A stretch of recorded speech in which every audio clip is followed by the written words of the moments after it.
Are you tired of being overcharged and forced into paying a monthly subscription for your Mac and Windows software? Well, if you are, currently we're having a 50% off discount on all the latest Mac and Windows software, such as AutoCAD, SolidWorks, Photoshop, Microsoft Office, and much more. Our 50% off discount will be ending soon, so be sure to text us "Need Software" to 213-640-9738. That's 213-640-9738. We aim to please, so expect 24/7 technical support, the latest premium software, instant software links delivered to your email, and PayPal buyer's protection guarantee.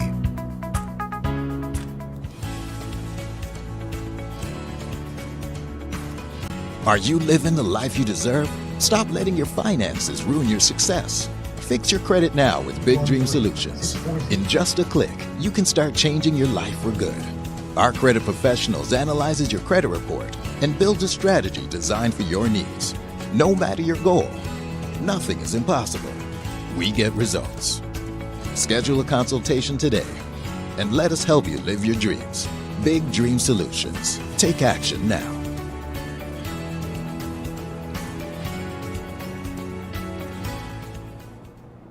Yo, what's going on? This is Tariq Nasheed. I gotta shout out my dude Derek Collins over there at giftedandlit.com. Y'all need to check out Gifted and Lit. That's a black-owned company. We do a lot of ads for them on our radio show.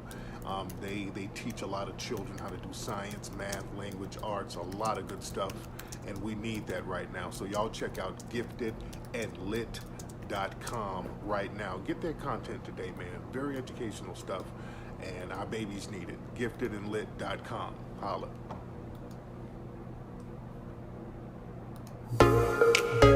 Hey brothers, I want to tell you about a website called blackmenszone.com. Now, Black Men's Zone is a site that specifically targets black men. It's a place where black men talk about issues that solely affect them. Now, at Black Men's Zone, the topics will range from news to society, sports, technology, business, food and recipes. Some brothers got to cook too. Gaming, and some of your brothers like doing some of that. Health and fitness, got to get your workout on. Music, movies, and many other topics. Now, there's not many forums around these days for black men, and because black men have to create them. Now, this particular website is more of a forum based, something simple, not social media. You can write what you need to write, say what you need to say, get on, get off pretty quick. But if you're interested, brothers, to at least go there, and I want you to check it out, engage in the topics, go to blackmenszone.com. Racism is the most powerful system on the planet, yet it is often perceived as the most taboo subject to discuss. World-renowned activist and best-selling author Tariq Nasheed takes on this challenge head-on in his new book, Foundational Black American Race Baiter. This is the most important book you will need in order to understand the mechanisms of systemic racism and how to counter this system. Get Foundational Black American Race Baiter now at Amazon and BarnesandNoble.com. Also get limited autographed collector's editions of the book at officialfba.com. All right. What's going on, good family? Papi Akute and Lula Vuve to the family. How y'all doing? We are in here. Let me check the room and see what's going on.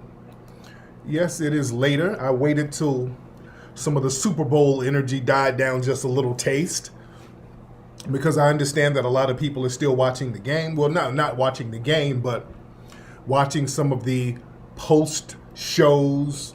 A lot of people are still kind of out partying right now after the Super Bowl. But we're here. We're here doing our thing, ladies and gentlemen. Y'all come on in the room. Let everybody know we're live. Hit that like button when you come in the room. When you come in the room, hit that like button, hit that subscribe button, ladies and gentlemen. Yes, the Rams won. A lot of people out here in LA are very excited. The Los Angeles Rams won, got that Super Bowl popping. LA is very turned up right now. Yes, indeed. And shout out to Cincinnati. Shout out to my folks who were with Cincinnati. Shout out to Cincinnati. They did their thing. But we're here. LA, man, it's very exciting in LA. The new stadium, big, beautiful stadium down there. They were working on that thing forever. And, the halftime performance was great. I saw the halftime performance. That was very good. A lot of folks like that. You got to be careful out here in LA. Ice-T gave a warning. Shout out to the OG Ice-T. He gave a warning the other day, like, hey, man, y'all better be careful when y'all come out here. All you rappers, be careful when you come out here. Got to be careful, and rightfully so. Yeah, Cincinnati did their thing. Oh, yeah, they did their thing. Cincinnati did their thing. But LA, let's keep it classy, Los Angeles. I know what it is, LA, but let's keep it classy, Los Angeles. Let's keep it classy. You know, let's show some West Coast hospitality out here. Let's do that so that, you know, we can build more tourism so people will want to come out here. Because, and with that being said, don't come out here, folks, if you're not from here, don't come out here poking the bear. All right? Do not come out here poking the bear. I know some people, y'all want to come out, and I know you're tough where you're from, and, you know, cats got an ego and you got something to prove. This is not the place to try to prove that. Things get very real out here, and it's not worth you trying to put your ego on the line to put yourself in jeopardy. And I say that to go into the whole Kodak Black thing. As some of you know, Kodak Black came out here and he got shot messing around out here in LA. And I hope he heals, hope he gets better, hope everything is good with him. But yeah, Kodak Black came out here. The minute he got out here, he got shot. Him and some of his folks got shot. Some people said it looked like a setup. It might have been. Let's be very clear. Kodak and people out here don't forget things. Let me just say that. And I don't want to justify. Nothing is justified. You don't harm other people like that. I'm about to talk about some of the politics out here a little bit. And I'm not justifying anything. We shouldn't be violent to our brothers and sisters at all. But you just have to understand the politics out here. Remember, cats got long memories out here. And Kodak Black, remember, Kodak Black kind of said some slick stuff after Nipsey died. Okay? Kodak kind of said some slick stuff in relations to Lauren London, to the effect of, look, just like with Biggie, folks gonna have to learn, man, if you say something that can be perceived as slick, you need to just kind of lay low for a while. Don't come out here posting up. That's just what it is, man. That's just what it is. I want people to kind of get that in their heads. A lot of folks think, well, I say stuff slick about cats around my way. Somebody said he didn't say nothing slick about Nipsey. No, he was like, he said something about Lauren London, like something to the effect, and I'm going to paraphrase a little bit, like, is Lauren London available now? Something to that effect. Something to that effect. And somebody in the room said he apologized. But, man, when you say something like that, man, and then come to a city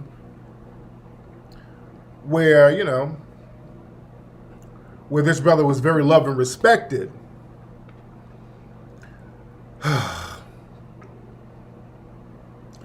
you know, things will get real. Things will get real. And, cats don't forget. So, you know, some dudes probably might have had a target on dude. They probably had a target on dude. You know? So you got to watch what you say. And then when you come out here with that, now cats will get at you. A lot of people think, a lot of people get it twisted out here because they think they don't have to go, if they don't go to the hood, they're going to be straight. A lot of folks think, well, hell, if I come to LA, I'll just stay up in West Hollywood. I'll just kick it in Beverly Hills. I'll be cool. Family don't work like that out here. Niggas will get you anywhere out here. They will catch you slipping anywhere out here in Los Angeles, California. They will catch you slipping. Yeah, I see some trolls in here tonight. We're getting the trolls out of here. We're getting the trolls out of here. But like I said, they'll catch you slipping out here very quickly, and niggas don't give a damn out here. They will catch you slipping very heavy. Yeah, he says something to the effect of, yeah, Lauren London, is she a widow now, whatever. You don't say stuff like that and then come on out here like everything is good. Just saying, just on some politics stuff. You understand? It would be safe for you to just either not say that, or just when you come out here, don't be posting up like everything is good. Again, with Pop Smoke, I don't want people to have to learn the hard way. Again, Pop Smoke was up there, I think, in the Hollywood Hills somewhere. He thought it was safe. And Pop Smoke's name was already a little crummy out here because of the thing with the car and all of that. For those who know about that, it was a situation with a car that was taken to New York and whoop-de-whoop. So my man's name was not really buzzing too good out here. So you do something kind of slick, or you're perceived to have done something slick, and then you come out here, there's a bullseye on you. Okay? And a lot of people, they think, I ain't gonna go to the hood, so I'm good. I'm not going down to Compton. I'm not going to Long Beach. I'm not going to go to Inglewood. So hell, I'm in a safe zone. It don't work like that. Cats will catch you slipping out here. It is not a joke. Don't come out here trying to test these dudes. People are not warning you to sound big and bad. I'm not saying this just to big up my city. I do love LA. I love LA a lot. I absolutely love LA. I'm Los Angeles to the heart. I love LA. I love this city.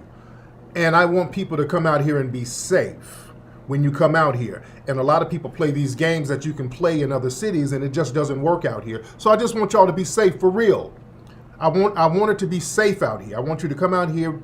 I want it to be safe. I want it to be respectful. I want it to be good. I want people to be all right. But man, the thing is, Los Angeles is a very deceptive city, because you can be somewhere and everything looks good.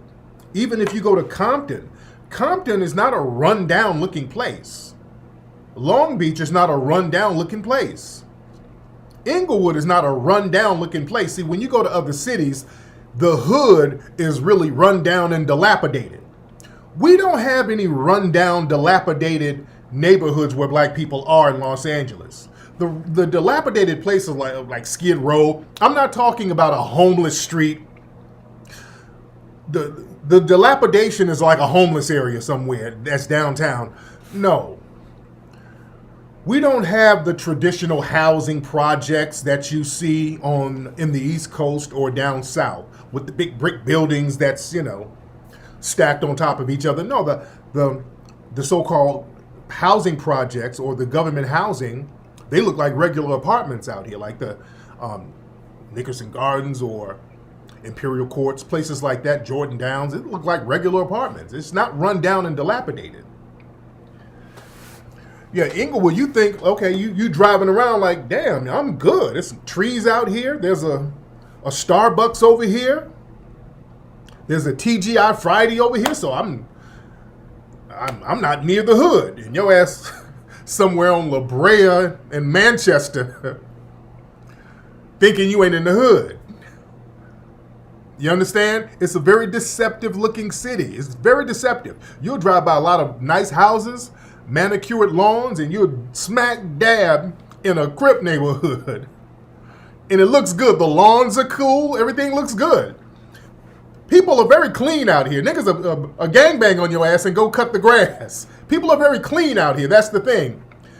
We're not bummy out here at all. Even with the gangsters. Gangsters are not bummy. Dudes are not bummy. Everything is clean out here. Clean whips. People pride themselves on being fresh, clean, and fly, and they will still catch you slipping. I'm telling you, dudes will have rollers in their hair doing drive-bys on you, dude. They're going to make sure their hair is neutralized and rolled up. So I want you, you don't see like dusty dudes out here. See, in other places, you go somewhere, when you start seeing dusty niggas, like, oh, damn, I'm in the hood. Oh, damn, I might be in a bad area. These niggas are looking kind of dusty. Brothers are, even if you in the hood, brothers are clean out here. Tapered up, faded up. Cats gonna look clean, jeweled up, fresh pressed clothes or whatever. But due to catch you slipping at the drop of a hat, you never know what hits you.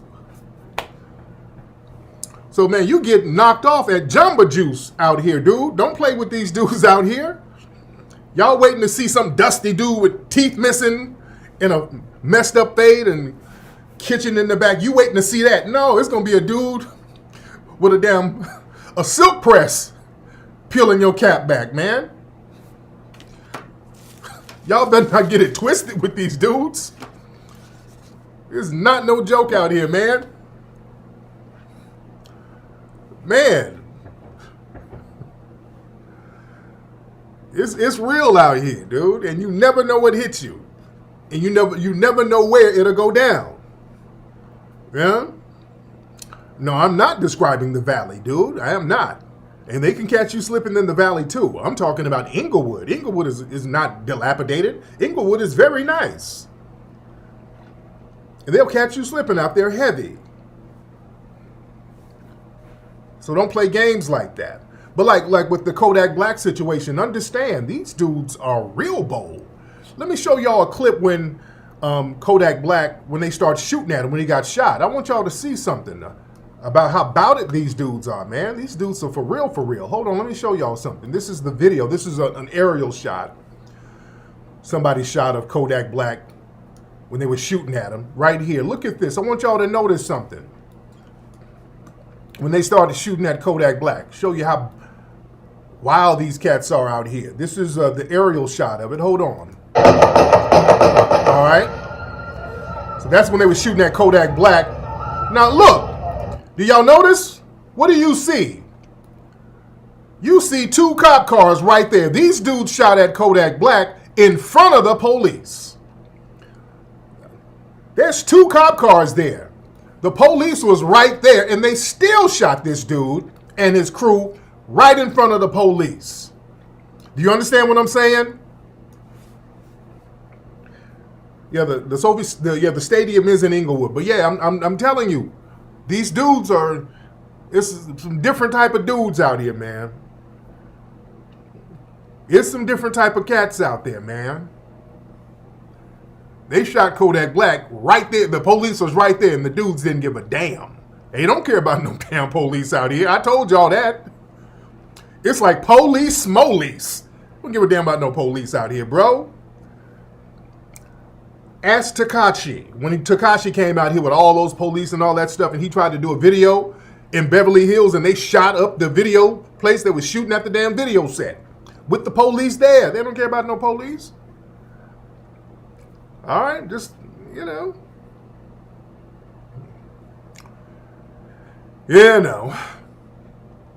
But just be careful. The point is, just be careful out here. Just be careful.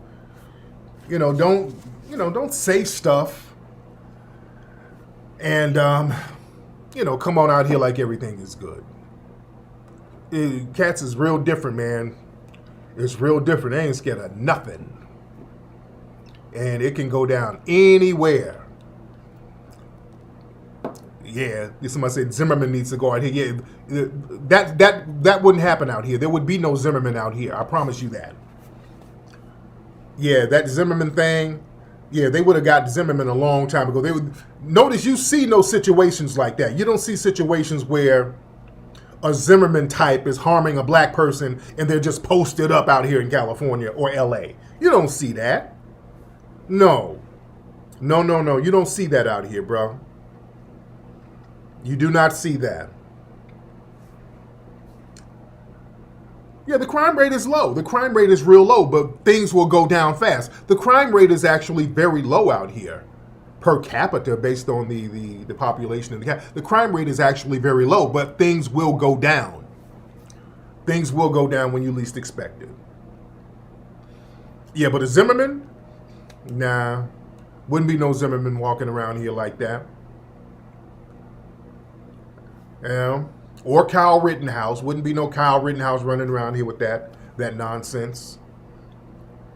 But it is what it is, man. But look, I hope Kodak Black, I hope that brother gets better. Hope he gets well. I know they shot him in the leg from what I understand. So I hope that my brother recovers. I don't want to see any black person harmed. I don't want to see Kodak Black harmed or anybody, but You know, when you say certain things, man, sometimes there's going to be some consequences to it. You know.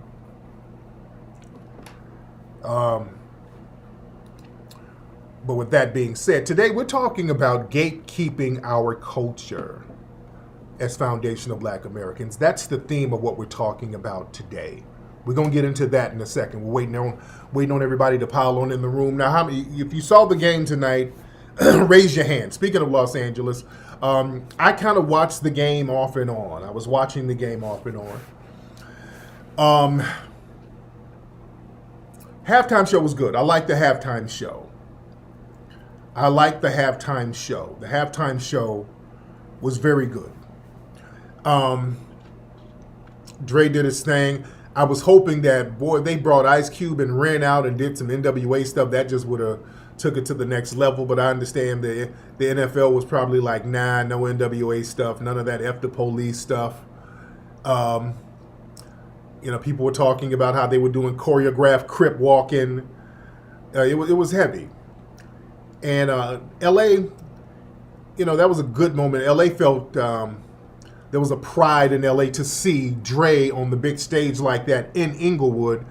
And for those of us who've lived out here, to see the genesis of Dr. Dre and NWA, how they got started out there in South Central L.A., Inglewood, that area. And now they're at this big stadium on the big stage.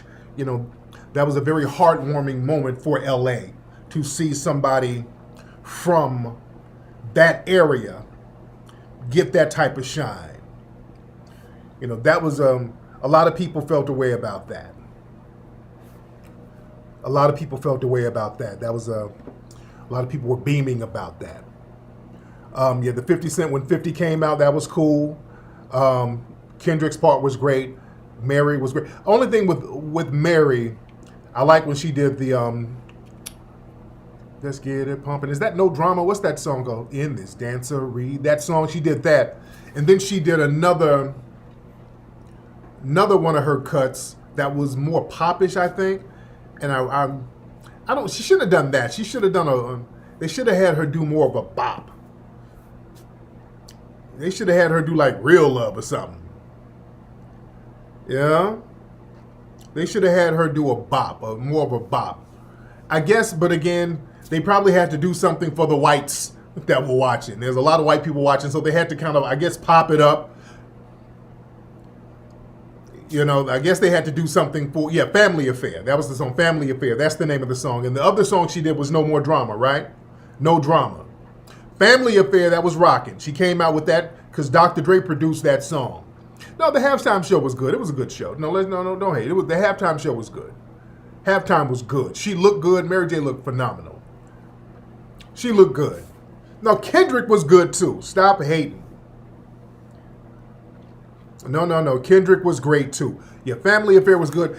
But again, she did No More Drama. I really didn't like that because that just kind of slowed the pace of it down. And you got to bop that shit out. You got to bop it. Bop, bop, bop.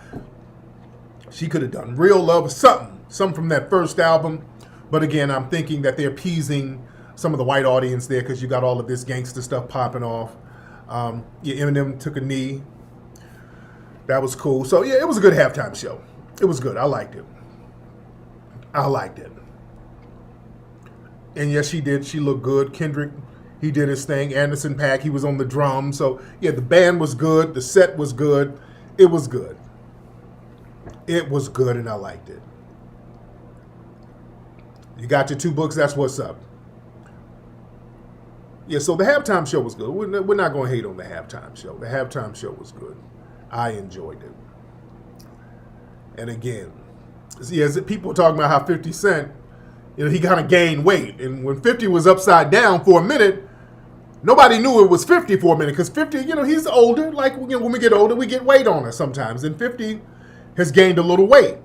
So when he was upside down, I didn't know who it was. When he was upside down, people were like, who was that? He's still in shape, for his age, and that's good. He's still in shape, but he's bigger. So when he was upside down, the weight was going to his face. So Like, who the hell is that? For a quick second, nobody knew who it was. For a quick second, nobody knew who it was. Like, is that Ruben Studdard? Who is that? Who the hell is that? Then he flipped back over. Oh, that's 50. So, yeah, he did his thing. 50 did his thing. So, you say 50 was out of breath. I don't think 50 was out of breath. Yeah, somebody said they thought it was Carl Winslow. I'm like, whoa, is this Family Matters? Now, 50 did his thing. How old is 50 now? How old is 50 now? Thank you for those who got my book, Foundation of Black American Race Beta. For those who got my book, Foundation of Black American Race Beta, shout out to you. Now, I don't think he was out of breath, but no, he was good. And even Dre is getting bigger. Dre is, getting a little puffier in the face. When you get older, you get a little bigger, man. You know, it is what it is. But Dre sounded good, looked good. It was a phenomenal set. 50 Cent is 50 years old. Okay, all right. So yeah, man, 50's still in shape. He's still in good shape. How many 50-year-old dudes do you see in good shape like that? He's doing his thing. Well, he's eating some of that power. He's eating with that power money. 50 Cent got TV money now. So 50, when you get that TV money, yeah, man, you can get a couple of pounds on you. You get that TV money. Yeah, you're going to sit up and eat some Hot Pockets and stuff, man. Yeah, that is what it is. That is what it is. Shout out to the sister who gave me this shirt. A sister sent me this shirt. It's called The Royal House. This is the name of her clothing line, The Royal House. Lovely sister sent me this called The Royal House. And the thing is, let me tell y'all something. When y'all send me clothes, ladies and gentlemen, can y'all please not smoke blunts around the clothes? This shirt that this sister sent me, because a lot of folks want me to wear their stuff on air, which is what I'm doing now. Family, this shirt that I'm wearing now, it smells like 20 blunts were smoked around this shirt.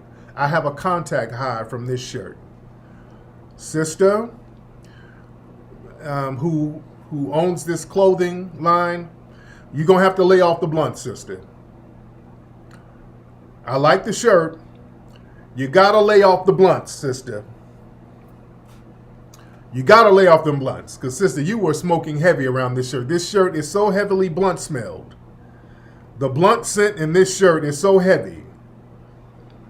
All right, when y'all send me clothes, ladies and gentlemen, I don't want to smell what's going on in your life. Y'all be sending me clothes. It be smelling like collard greens and chitlins. Family, I know, people do things on the grassroots, but I do not want to smell what's going on in your house. I don't want to smell what's happening in your house. You sending me clothes, y'all sending me baseball caps that smell like Kool-Aid. I smell your kids' lunches that smell like Lunchables. And some of y'all, please don't send me shirts that smells like some of your trapping that you were doing. Some of the shirts are smelling like baking soda. Okay.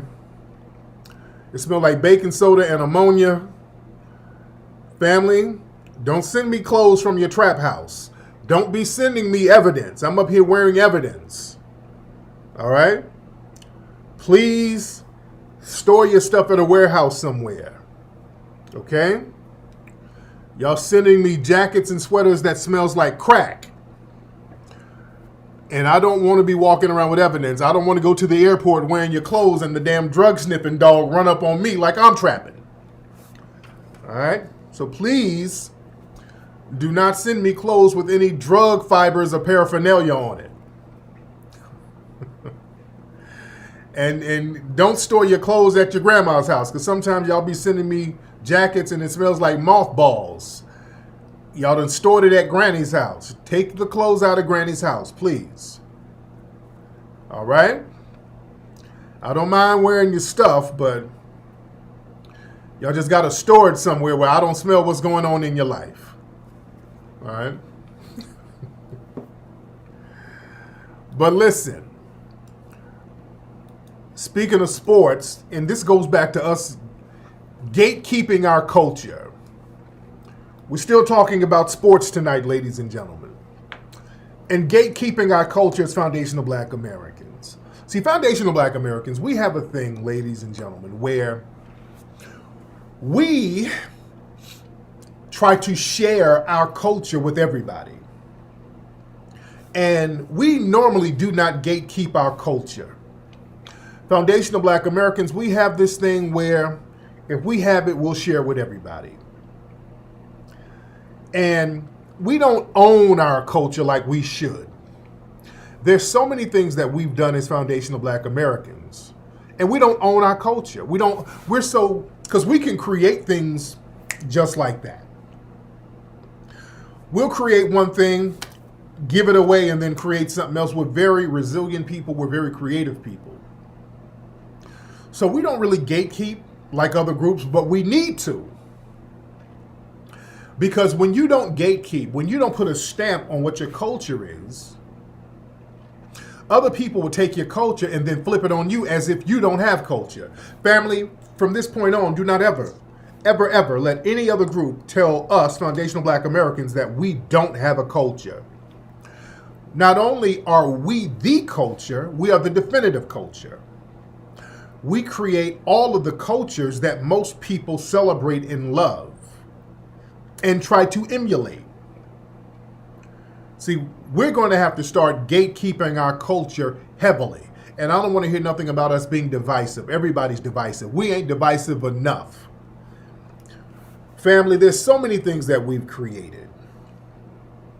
So many things that we have created out here and built. And I talked about this before. I was talking about this on my TikTok the other day, doing some of my Black history tidbits, talking about the Black folks who created certain things out here. Certain foods, certain styles, all music genres. So many things, lingo, language, dances, so many things, the numbers, running numbers. So many things, ladies and gentlemen.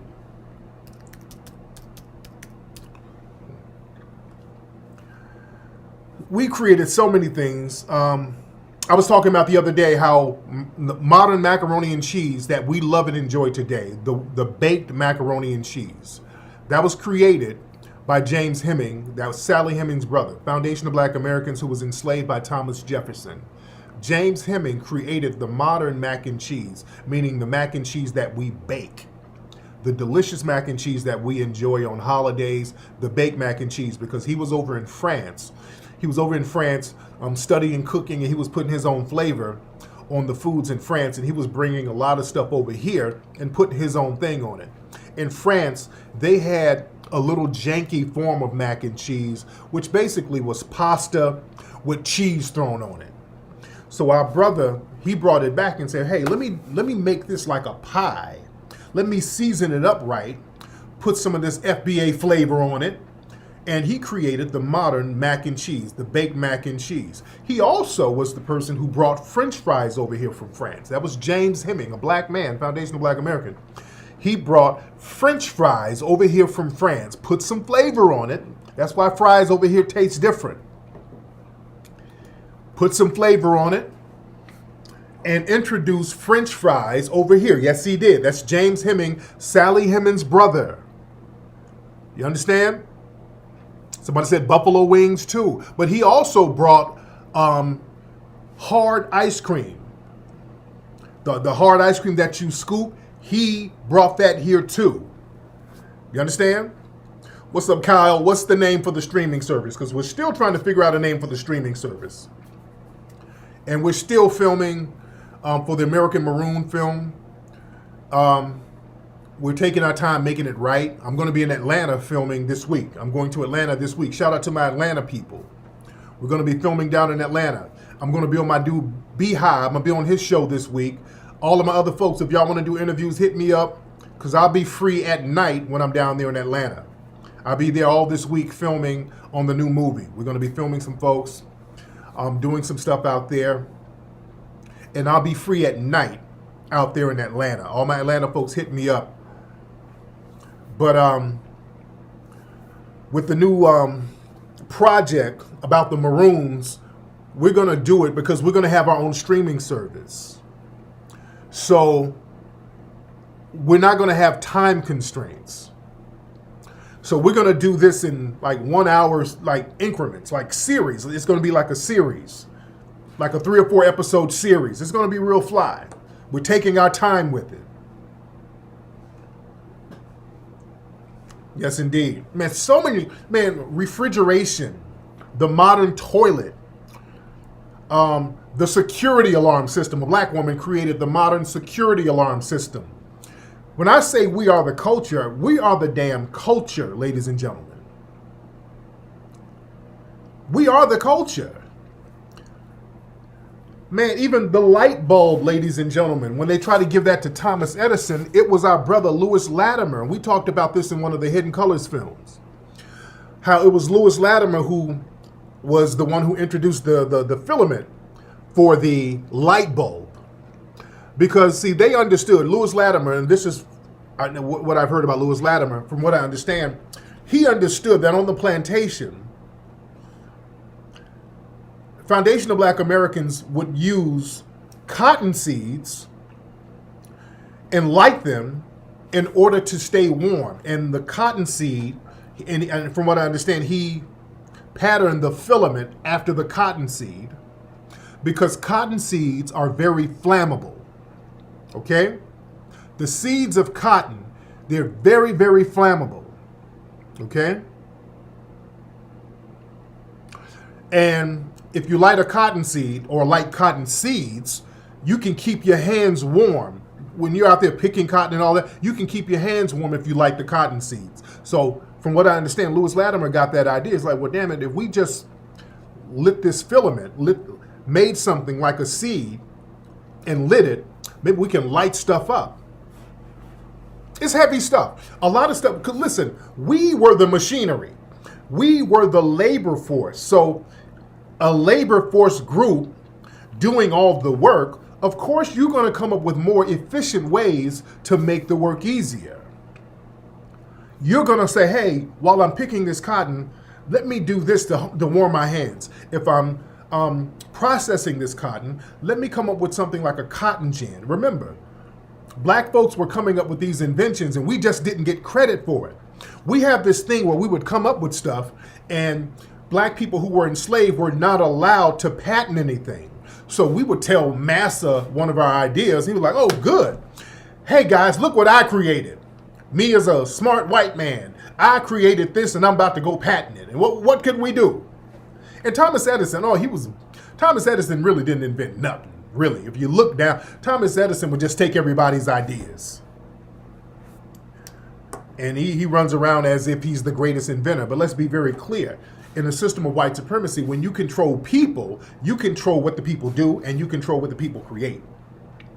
You understand?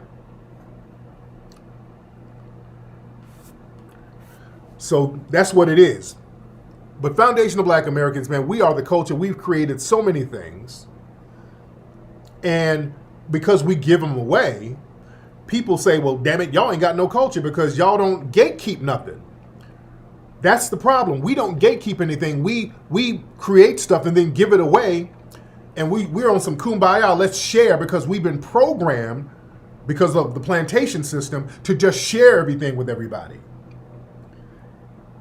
And that's not what we need to be doing. We need to mark our stuff and say, hey, this right here is a creation by foundational black Americans. This is our creation. Oh, nigga, that's divisive. Nigga, so is the jerk chicken that you sitting up here claiming. You claim your food, but we can't claim ours? You understand? Y'all claim everything you do, and a lot of the stuff comes from other cultures, by the way.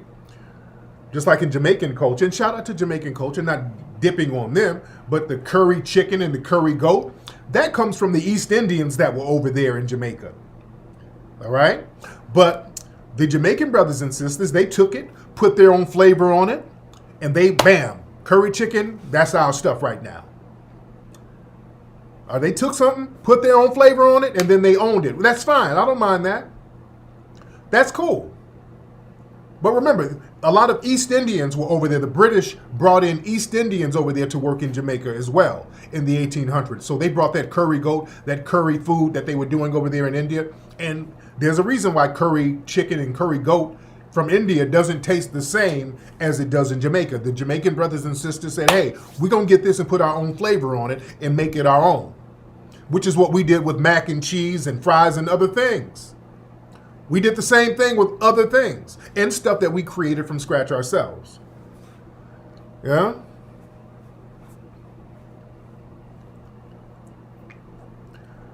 But we got to stop allowing everybody to just dip into what we do and we share things, because what happens is we think if we share things, people are going to share things with us, and that's not the case. People don't share anything with us. In fact, it gets so bad when we share things with everybody, they flip on us as if we took it from them. They start flipping on us. But we also have to understand how in our culture it's very important to be on code. This is why codification is very important. Because when you're off code, you want to be selectively on code when something bad happens to you. See, a lot of folks who want to play this little ride the fence game, they want to big up their blackness when it's convenient and then distance themselves from it when it's convenient. You can't play that game. That takes me to my brother Kanye. Let me get on Kanye for a minute. And I like Kanye. Man. Kanye is a very creative brother. The stuff Kanye is doing with this whole Kim Kardashian thing and posting up pictures of Pete Davidson, Kanye has to stop that. That's a side note. On a side note, he has to cut that out. My man really has to cut that out. Because the white supremacists will give my man enough rope to hang himself. But with Kanye, remember when you were running around with the MAGA hat, talking about slavery was a choice, and yeah, you were doing the whole performative MAGA thing. Yeah, slavery was a choice, and whoop-de-whoop, and that kind of rubbed a lot of people the wrong way. And now, with this whole thing going on with Kim Kardashian, she's running around here with another white man. And I think that's really bothering Kanye West, because Kanye is hurt right now because she's running around, his ex-wife, or about to be ex-wife, is running around here with a white man. You understand? I gotta talk to Kanye. I'm talking, this is me talking to Kanye like a friend, because a lot of people around him, I don't think they want to say anything, because Kanye is breaking bad on a lot of people. He just broke bad on Kid Cudi. You know, and I commend Kanye on certain things, because Billie English kind of made some comments that people perceive were being directed at Travis Scott, and Kanye said, hey, I'm not going to perform if on I think Coachella, one of those concert series, he said he's not going to perform unless Billie English apologizes. So I respect that. That I respect. But what Kanye is doing now, Kanye is running around here talking about, yeah, Kim Kardashian is trying to take my black kids.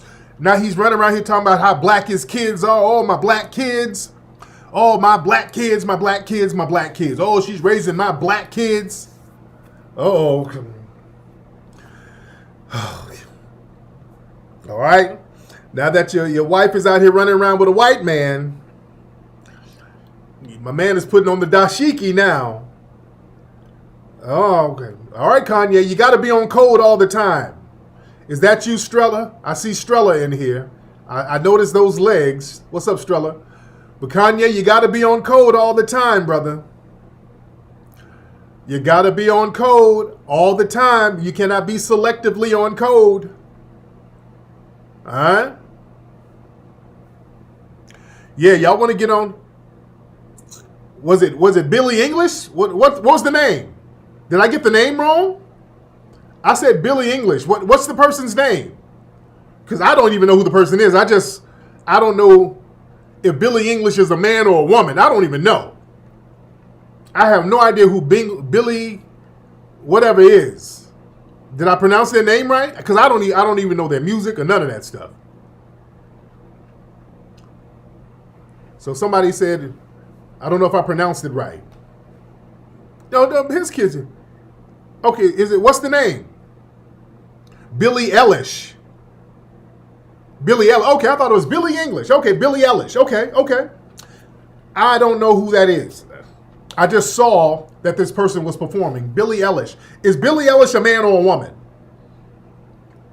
It's a white girl. Okay. Because I didn't know if it was a dude. So some of that non-binary stuff, hey, I'm out the loop on that one, buddy. Okay. Billie Eilish. Okay. I thought it was Billie English. Dude, I'm out of the loop as far as that stuff.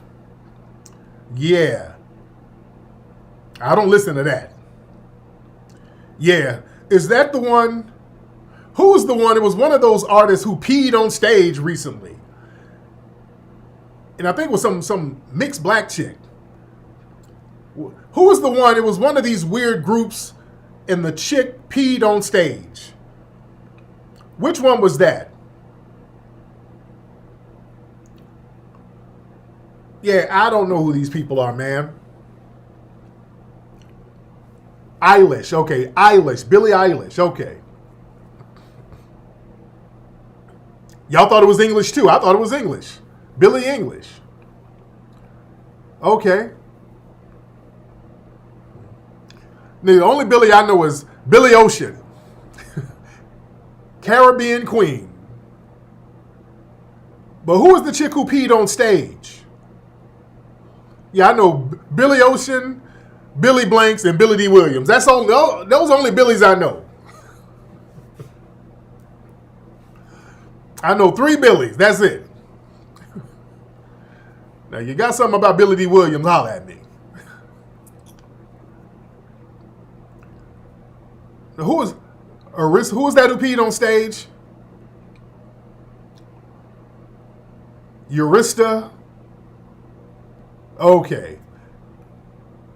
She said she squirted. See, a lot of that weird alternative stuff, I ain't really into it, dude. Yeah, that little weird crowd, I'm not really into it. I'm not into it. And I'm into some of the rappers that's out now. But going back to Kanye. Kanye, my man, can't be selectively black. Or you can't hold up your blackness selectively. But speaking of selective blackness and selective codification, this dude from the Denver Nuggets is a black mixed brother who plays for the Denver Nuggets. And he was getting his car towed. This dude was getting his car towed. And he was getting his car towed by somebody who he assumed was a black person. This is Michael Porter Jr. Michael Porter Jr. Now, Michael Porter Jr. is up here trying to play the, hey man, we brothers. Hey, brothers got to look out for other brothers. Now, Michael Porter Jr., for those who don't know, when the George Floyd thing went down, he was up here talking about how we need to not only pray for George Floyd's family, we need to pray for the damn officers who killed George Floyd. He was trying to play that game. So a lot of the people in the league felt a certain way about this guy. People felt a certain way about Michael Porter. Like, dude, what are you talking about? Sophia Eurista, that's her name. Okay, so listen to this. This is Michael Porter getting his car towed by somebody who he think is black. And he's trying to sit up and say, hey man, we got to look out for each other, whoop-de-whoop-de-whoop. Now listen to this. Come on, dude. Look how goofy you is trying to tell my phone when I'm standing right here. Yeah. And you pointing your phone looking crazy. Denver Nuggets, huh? Dude trying to tell my whip. Dude look goofy. You're supposed to be a brother. You're supposed to look out for other brothers. I feel you. I got a job too, man. You're supposed to look out for other brothers. You black. You know how it goes. You trying to tell a nigga for what? I'm Puerto Rican. Oh, you know how it goes. You trying to tell a nigga for what? I'm Puerto Rican. Nigga for what? I'm Puerto Rican. I'm Puerto Rican. Boom. Two off-code dudes. This is when two off-code people meet. two off-code people meet right here. That dude like, I am Puerto Rican. I am not black. Oh, see? This is the problem with being two off-code people. You dig? That dude said, hey, don't you call me black.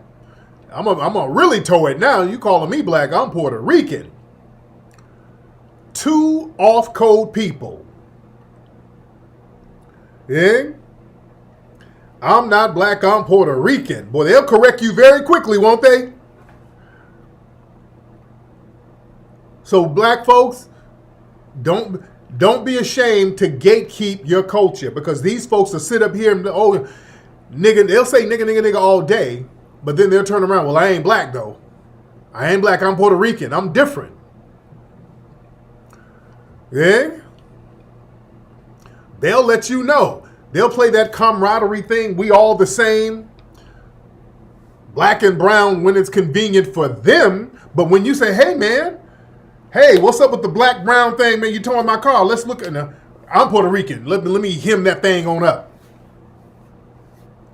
Yeah? Ain't nobody got no camaraderie with us like that. They're going to do the bidding of the white supremacists when it comes to us.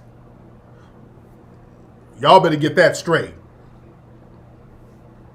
They're going to do the bidding of the white supremacists when it comes to us, ladies and gentlemen. Because the thing is, it's all about them, all of these other groups getting close proximity to whiteness. However close to whiteness they can get, that's where they're going to go with it. I want black folks to understand that. Nobody's rocking with us like that, and that's okay, because it's enough of us to be on code with each other to get stuff popping. Other groups are trying to fight to get to whiteness. You understand? Yeah, I was doing a Twitter space the other day, and it was a Mexican girl, and she was very polite. She called up trying to be on some black, brown, yeah, we all in this together, whoop-de-whoop, and I was letting her know, I'm like, hey, ma'am, you classify yourself as white. Yeah, because we're forced to do that. No, you're not, and don't let them run that game. A lot of Hispanics try to act like they're forced to mark themselves down as white on the census. That is not true. And I broke that down, and if you get my book, Foundation of Black American Race Beta, I talk about, where is it, if I have it, I talk about in my book where in the 1930s, Mexican Americans, boy, they had an opportunity to be classified as a separate, distinct race, okay? They had an opportunity to be classified as a distinct, separate race. In the 1930s census, they were classified as a race, a distinct race. The U.S. government classified them, Mexican, as a distinct race. The Mexican American organizations fought against that. They said, hell no. LULAC, those organizations, some of those large Mexican American advocacy organizations, they fought against that. No, they said, no. Don't make us another group. We want to be white. They told the U.S. government, no, we're white like you. And in the next census in the 1940s, they changed it back. They made Latinos and Mexicans white. They fought to be white. Don't let people run that game on you. How they're forced to classify themselves as white. No, they fought to be classified as white. And see, all of these other groups, when they talk about their so-called civil rights struggle, some of the Asian people, when they talk about certain Supreme Court cases that involve Asians or Latinos and all these other groups, I want y'all to look at the document because they're real hush-hush about it. They'll try to make it seem like, yeah, we were fighting civil rights too. But no, y'all weren't fighting civil rights the way we were fighting civil rights. Black people, we fought for civil rights because we were fighting against white supremacy. We were fighting to try to eradicate white supremacy, to bring justice so that no person would get discriminated against. All of these other groups, if you look at their cases, they were fighting to get next to the white supremacists to fight against us. Their thing was never about, hey, we got to stop systematic white supremacy so everybody's equal. All of their arguments were, hey, we're like you, white people. Don't treat us like the blacks. All of their arguments are like that, guys. All of their landmark so-called Supreme Court cases, it was never about eradicating white supremacy. It's all about, hey, don't treat us like those niggas because we're like you. So they're fighting to be classified as white or a white reserve. It's not to eradicate white supremacy. So look at their movements very closely. Look at all of their movements. When they start talking about they fought for civil rights, no. Your civil rights was different than ours. We didn't want anybody to be discriminated against. You were perfectly fine with the discrimination as long as it was just those Negroes there. Don't lump us in with them. So it ain't the same. Don't let them run that game on you. They've always played that little sucker game with us, man. And then they come around us like, hey, man, we've always been down. We're brothers, man. We're people of color. No, the color you mark down is white. There is no people of color coalition, family. All of these other groups, here's the game. This is what I want black folks to understand. All of these other groups are allowed to classify themselves as white at some point. Even Asians are allowed to classify themselves as Caucasian in many cases. Kamala Harris's mama, who's East Indian, on her paperwork, go look at Kamala Harris's birth certificate. You can see it online. Her mama is classified as Caucasian. They've been doing that since the 60s, dude. They've been doing that since the 60s, man. These folks fight to be classified as white. And we, black people, we're the only group who are not allowed to be classified as white. So understand, all of these other groups, all of these other buffer classes, they have zero camaraderie with us. Don't ever let them run that game as if there's some kind of minority or people of color coalition. It is always them against us, family. There's never a coalition. And we play this game opening up our culture thinking that there's going to be some kind of coalition, and they just come in and pick and eat off of our culture. Even if they're darker than us, it doesn't matter. Even if they are darker than us, that doesn't matter. But family, what we do, we've let people eat off our culture for so long, and we've opened the door. And what we do, we've opened the door for our brothers and sisters in the African and Caribbean diaspora. And we say, okay, hey, you look like us. We're all of African descent. So look, whatever you have, you can share with us. We're open the door for you. You can come on in. Whatever we create, come on, man. You can take credit for whatever we do.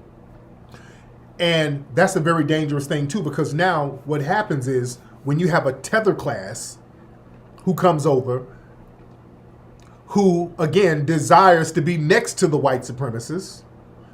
A lot of these foreign tethers, they come over here and they desire to be next to the white supremacists. They're going to come over here and exploit our culture and then flip it on us. This is why we have so many people in the Caribbean running around talking about they created some damn hip hop and they did not. You understand? You got all these groups running around here talking about they created hip hop in the Caribbean, and they have not. They simply have not. Everybody hit that like button, hit that subscribe button. Hit that subscribe button. Hit that subscribe button, ladies and gentlemen. Because we're going to get deep tonight. We're going to get heavy tonight, ladies and gentlemen. Because that whole, the hip-hop started in Jamaica nonsense, we've already debunked that. And we should have been debunking that a long time ago. That whole hip-hop started in Jamaica, that's a farce. They did not start in no damn Jamaica. Kool Herc did not bring hip-hop to the Americas. We've said this a million times. Kool Herc didn't bring anything over here to America that black folks were not doing already. And that's no disrespect to brother Kool Herc, because Kool Herc did start doing parties. His parties got popular, but he just basically played foundational Black American music where foundational Black Americans were doing foundational Black American dances. And a foundational Black American was MCing. Let's be very clear. It all came from foundational Black Americans. And even our good brother Kool Herc, and again, I respect Kool Herc for being the godfather of hip hop, meaning the person who was having the early hip hop parties, or what came to be known as hip hop parties. But it was foundational Black Americans coming up with the word hip hop, coming up with the word rap. Even Kool Herc, when he came over, he admitted that he dressed like a hick when he came over here. Because remember, hip hop is all about fashion. And Kool Herc was dressing like Disco King Mario, who was another foundational Black American who was very popular in the Bronx, who a lot of people give credit to being one of the nucleus, people who are part of the nucleus of hip hop, who's an unsung hero of hip hop. A lot of people were getting flavor from Disco King Mario in the Bronx. He did parties before Herc. You understand? There's a good brother named Michael Wayne on YouTube. Go to Michael Wayne TV.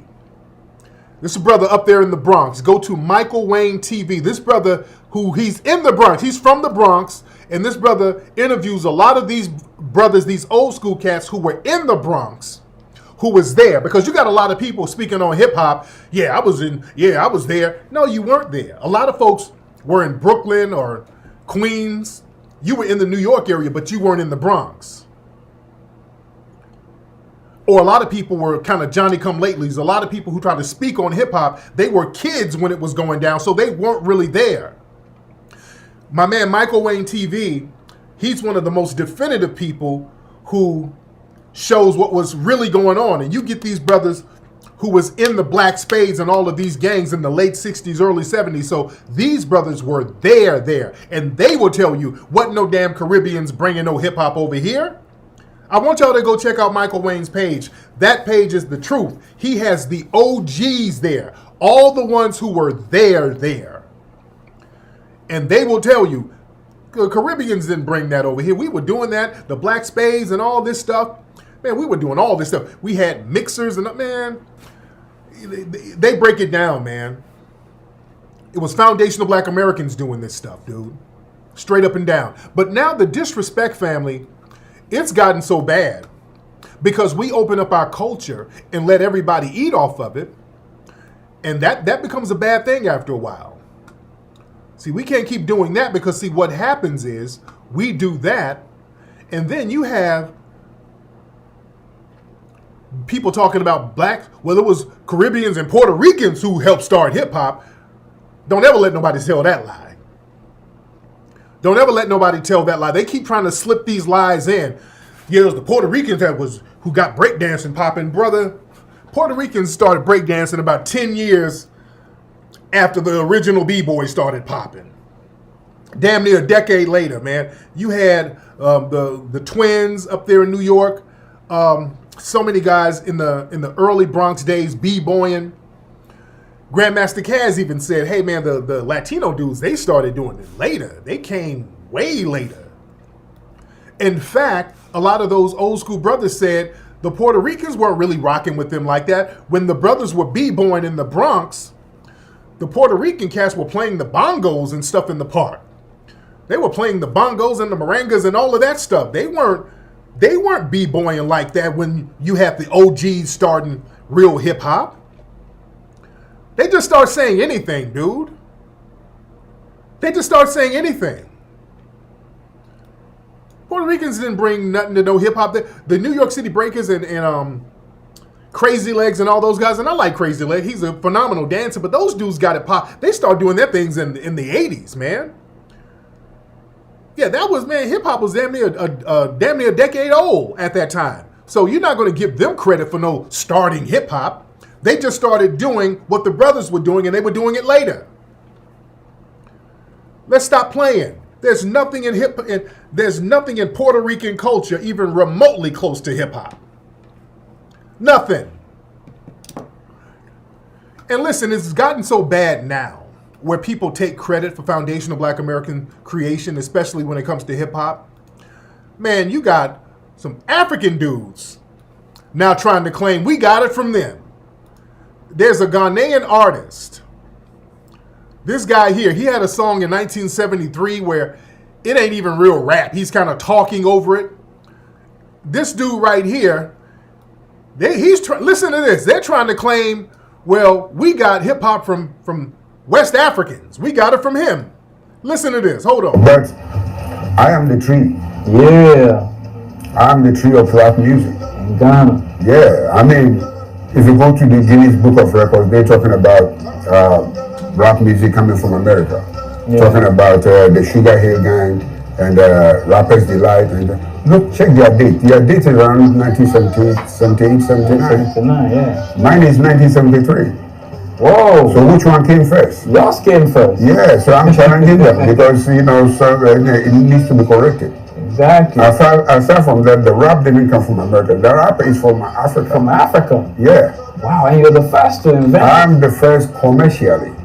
Whoa. Put it on a vinyl so that people can buy and listen to it in their homes.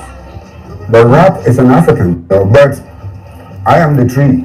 Man, if you don't stop, dude. Man, if you don't stop. Dude. Man, if you don't stop. See, this is what I'm talking about. This is why we need to gatekeep our culture. This is why we got to gatekeep our culture, because people start talking crazy. Talking about he started rapping 1973. And I heard the song. I'm not going to play it for copyright reasons, but he ain't even rapping like that. He's just talking in some flimsy rhymes. Dude, you have Pigmeat Markham in the 1960s rapping in 4-bar increments the same way cats are rapping now, dude. Pigmeat Markham had a couple of records in the 60s where he is rapping over a beat. Then in the 1940s, you have the Jubilaires. And people have seen those videos of these brothers. It's something called the Bears. The Jubilaires. Let me see if I can find a real quick clip of them. This is in the 1940s. These brothers are rapping. Hold on. Let me see if I can find it real quick. Okay, hope I don't the Preacher and the Bear. Okay, hope I don't get a copyright strike on this thing. Hold on. But these brothers, this is in the 1940s, ladies and gentlemen. Hold on. Story about that preacher and the bear. Gather round, boys, and don't. Okay, and I hope I don't get a copyright strike, but this is for, this is fair use, ladies and gentlemen, fair use. This is fair use. I'm just showing this for historic purposes. These brothers right here, and this is kind of a crappy copy of, hold on, let me get a better, okay, this is a little bit better, okay, this is a little bit better, but this is in the 1940s. Brothers are rhyming. Hold on one second.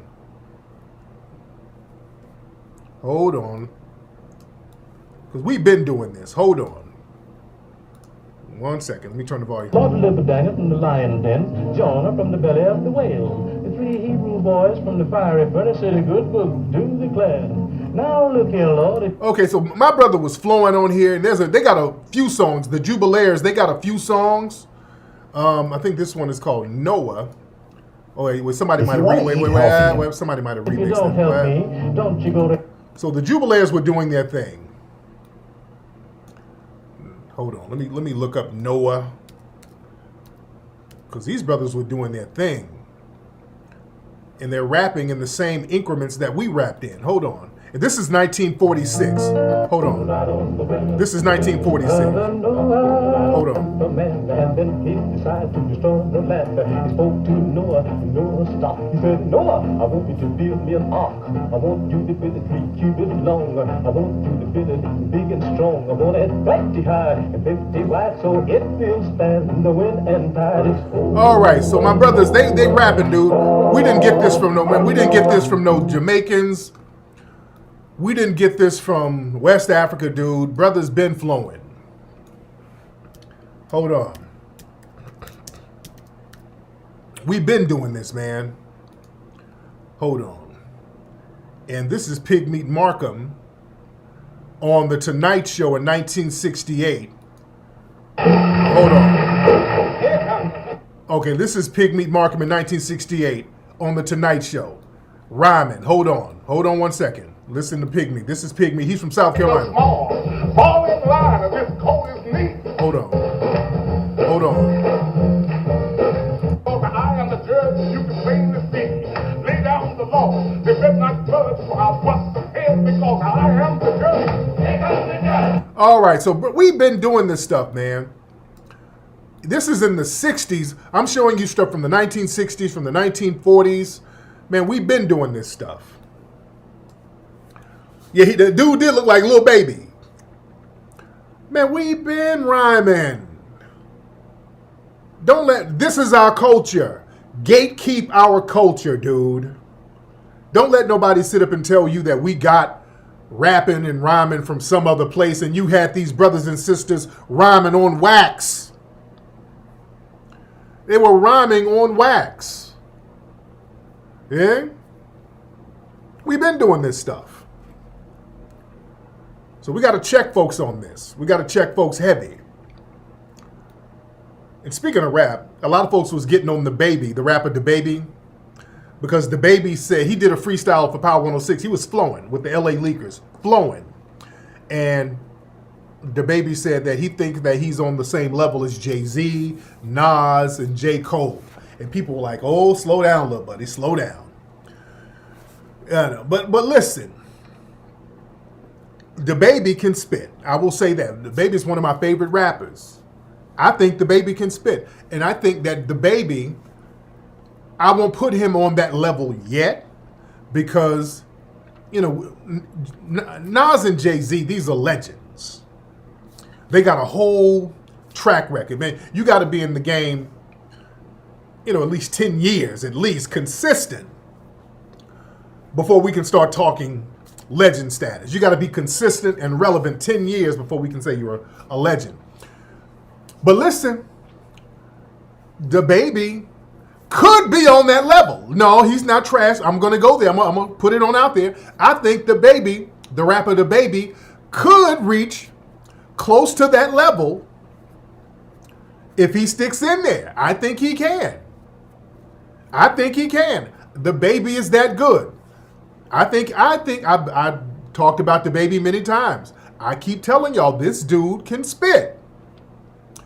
I'm a rap fan. I'm a hip hop fan. DaBaby is he can spit. He's a good rapper. He can spit. He has lyrics. He can flow. He can actually rhyme. Here's the problem with DaBaby. This is the problem. DaBaby, people kind of undermine him or kind of discredit him because he's lumped in the same realm as a lot of the mumble rappers. That's what's going on with DaBaby. There's a few things that really undermine, and people, they don't put him on the same level as a spitter for a couple of reasons. Two reasons. One is because he's in the same graduating class, so to speak, as a lot of mumble rappers. You understand? So right now you got a whole bunch of mumble rappers out here. So he gets guilty by association. All right?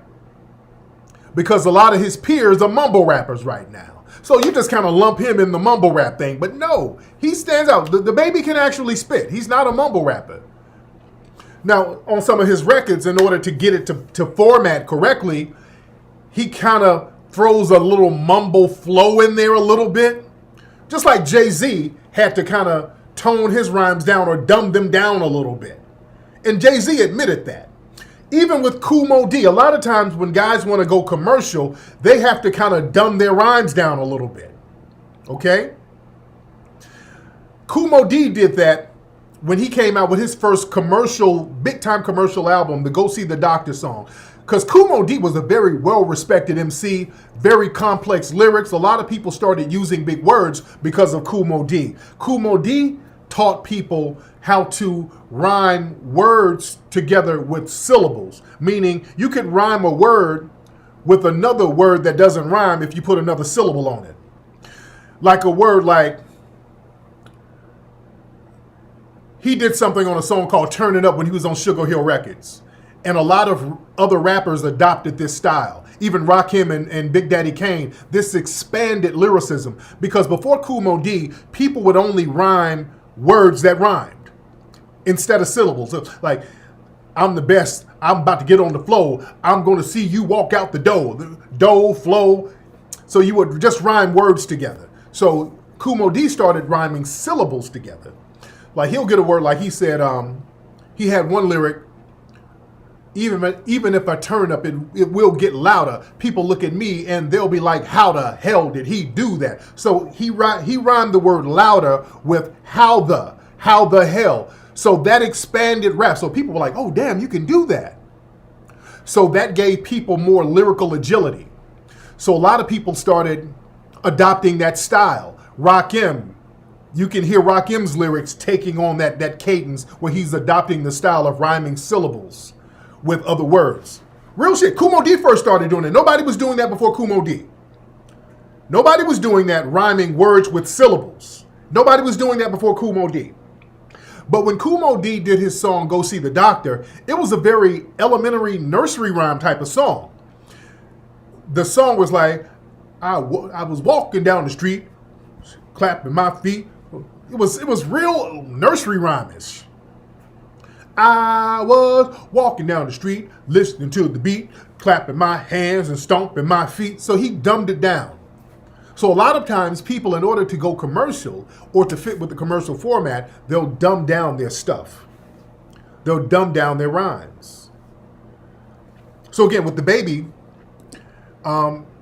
he kind of has to dumb down in better words to fit the commercial format. But he can really spit. The brother is a spitter. Yeah, the stanza structure. But here's the thing. Another thing with the baby, which a lot of people undermine him, is just the name. His name is the baby. The name the baby. Right there. It's hard for him to get taken seriously as a big time spitter with a name like the baby. You understand? Because it's more kiddie. It sounds like, this is an artist that's really designed or out there for kid audiences. You understand? Whereas you had some of the most respected spitters, they had, their names were powerful. Cool G Rap, Kool Moe Dee, LL Cool J. Yeah, his name was Baby Jesus. But I think the record label made him change that. But yeah, with a name like The Baby, okay. People don't want to take him seriously because of the name. I'm telling you, do what Jay-Z did. And Jay-Z, his name was already cool, but then he gave himself different monikers and nicknames like Hove, Jehovah, stuff like that to give him a holier than thou aura, which was smart to do. With Baby Jesus, man, or the baby, he has to start giving himself mature nicknames and aliases, just like with Biggie Smalls. Biggie Smalls, that was a fly name, but that was not his official name. His official name was Notorious Big. But Biggie Smalls, that stuck. He couldn't use Biggie Smalls officially on records because there was another artist called Biggie Smalls. Biggie Smalls is a hella cool name. You understand? Yeah, any name, a lot of names with Lil in it, yeah, Jigga, all of these names. But listen, the baby gives himself some kind of nickname, like DB or whatever. That's going to take him to another level. Yeah, Big Papa, stuff like that. You get a more mature name or a more powerful name, that's going to take you to another level of well-respected MCs. Yeah, that's why Diddy changes his name many, many times. That's why Diddy don't like Puffy. Diddy realized, okay, Puffy don't sound too tough. So Diddy sounds more respectable. Yeah? No, Rakim is good, but yeah, Rakim was like 20 years ahead of the game. Yeah? But, so you said that's Calypso? All right. Somebody said, yeah, God baby. But listen, there's a lot of folks in here. Hit that like button, hit that thumbs up button. Hit the like button, hit the thumbs up button. But listen, we're talking about our culture, foundational Black American culture, and how important it is for us to gatekeep our culture, ladies and gentlemen. I'm going to play another clip. As we see, there's a lot of folks who are still out here caping for Joe Rogan. A lot of folks caping for Joe Rogan. And I don't want to beat up on that Joe Rogan thing too much, but there's this one athlete who was caping for Joe Rogan. And he's an MMA fighter. And he jumped out there, grabbed the mic, and acted like he was the representative for black people. He was like, yeah, I'm black and I want to say this. And that rubbed me the wrong way, because we got to watch these tethers who try to act as our spokespersons. Like, no, dude, you are not our spokesperson. Now listen to this. Look right here. Israel Adesanya, I think that's his name, and he was just in a fight recently. Did he win that fight? Israel? Did he win that fight? I wonder if he won that fight. Hold on. Let me look up something about this guy. Hold on. He did an MMA fight recently, and I don't know if he won or not. Hold on one second. Let me find something. I'm trying to see something. Hold on. Hold on. One second. Because I want to show y'all some things about this dude. Hold on. Let me show y'all some things. Okay.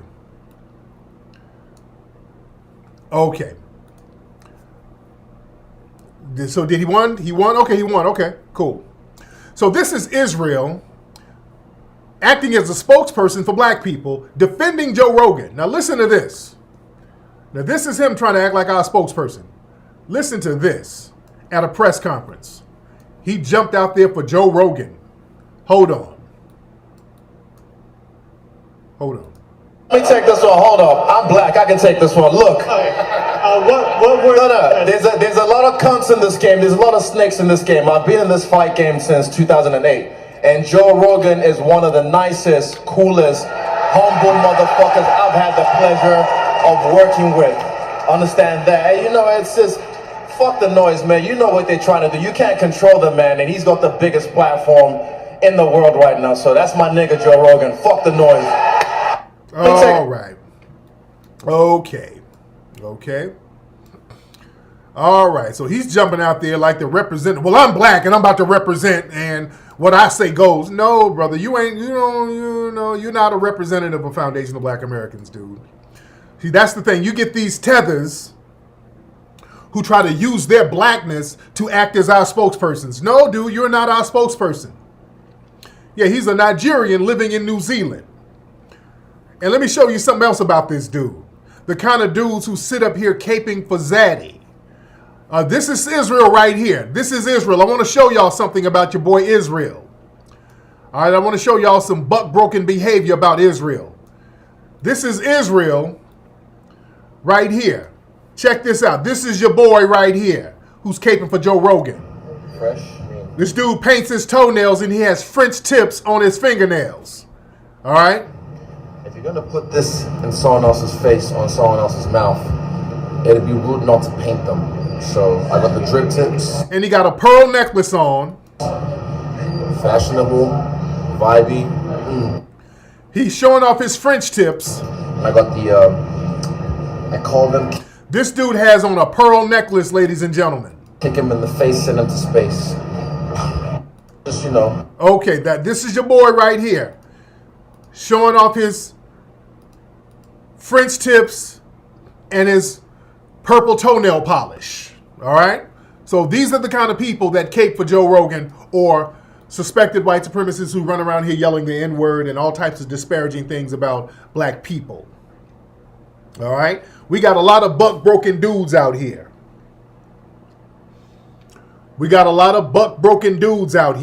Black men, not a good look. I keep saying this.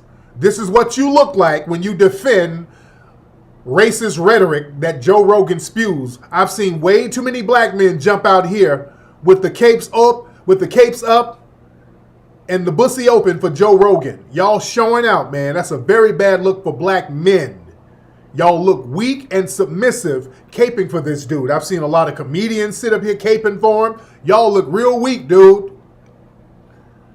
Y'all caping real heavy, bussy popping for this man. Not a good look.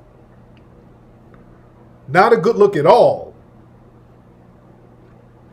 So learn how to stand on something. Because these folks don't cape for us when we're on that. You don't see nobody caping for Whoopi Goldberg right now. They're throwing Whoopi Goldberg under the bus. You don't see nobody in the dominant society caping for her. Y'all stop caping for people. Joe Rogan is going to be all right. He's going to be fine. Suspected white supremacists don't get fired. They get transferred. You understand? Learn how to stand 10 toes down on something. Black folks, stop being so afraid of criticism. Black folks think, boy, if I don't cape for Joe Rogan, boy, the white folks gonna be mad at me. That's what it really boils down to. Black folks want white approval. I really wish y'all get off of this looking for white approval thing. We cannot get anything popping with so many black folks sitting up here campaigning for white approval.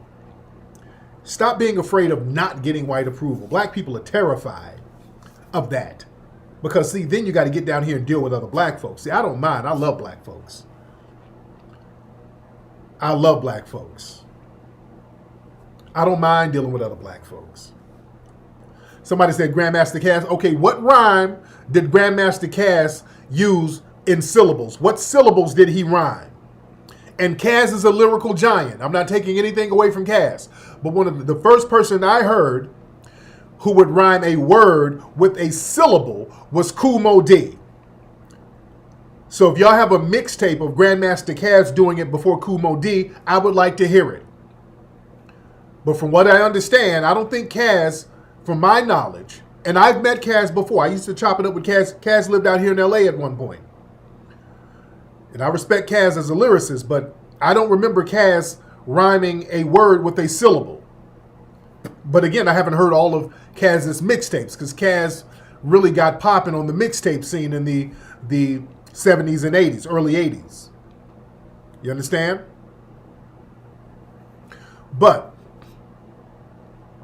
yeah, a lot of folks don't give Kool Moe Dee his credit. Kool Moe Dee is a lyrical giant with it. Very well respected. But like I said, family, we got to stop being afraid to not get approval from the dominant society. You just got to stand on truth, man. I'm always going to choose truth. We got to stand on truth, man. Yeah, buy the book Race Beta, Foundational Black American Race Beta, great book. But I stand on truth. And the truth is always going to win. Even if they attack you. Look, they really only attack you if you're telling the truth, to be honest. The only time the dominant society really attacks you is when you're telling the truth. When you start lying and BSing, they seem to lay off you. But you don't want to live a lie because then you got to continue living a lie. And then you're not going to be true to yourself, and then you're not going to be empowered. You'll never be empowered lying to yourself. You will never be empowered lying to yourself.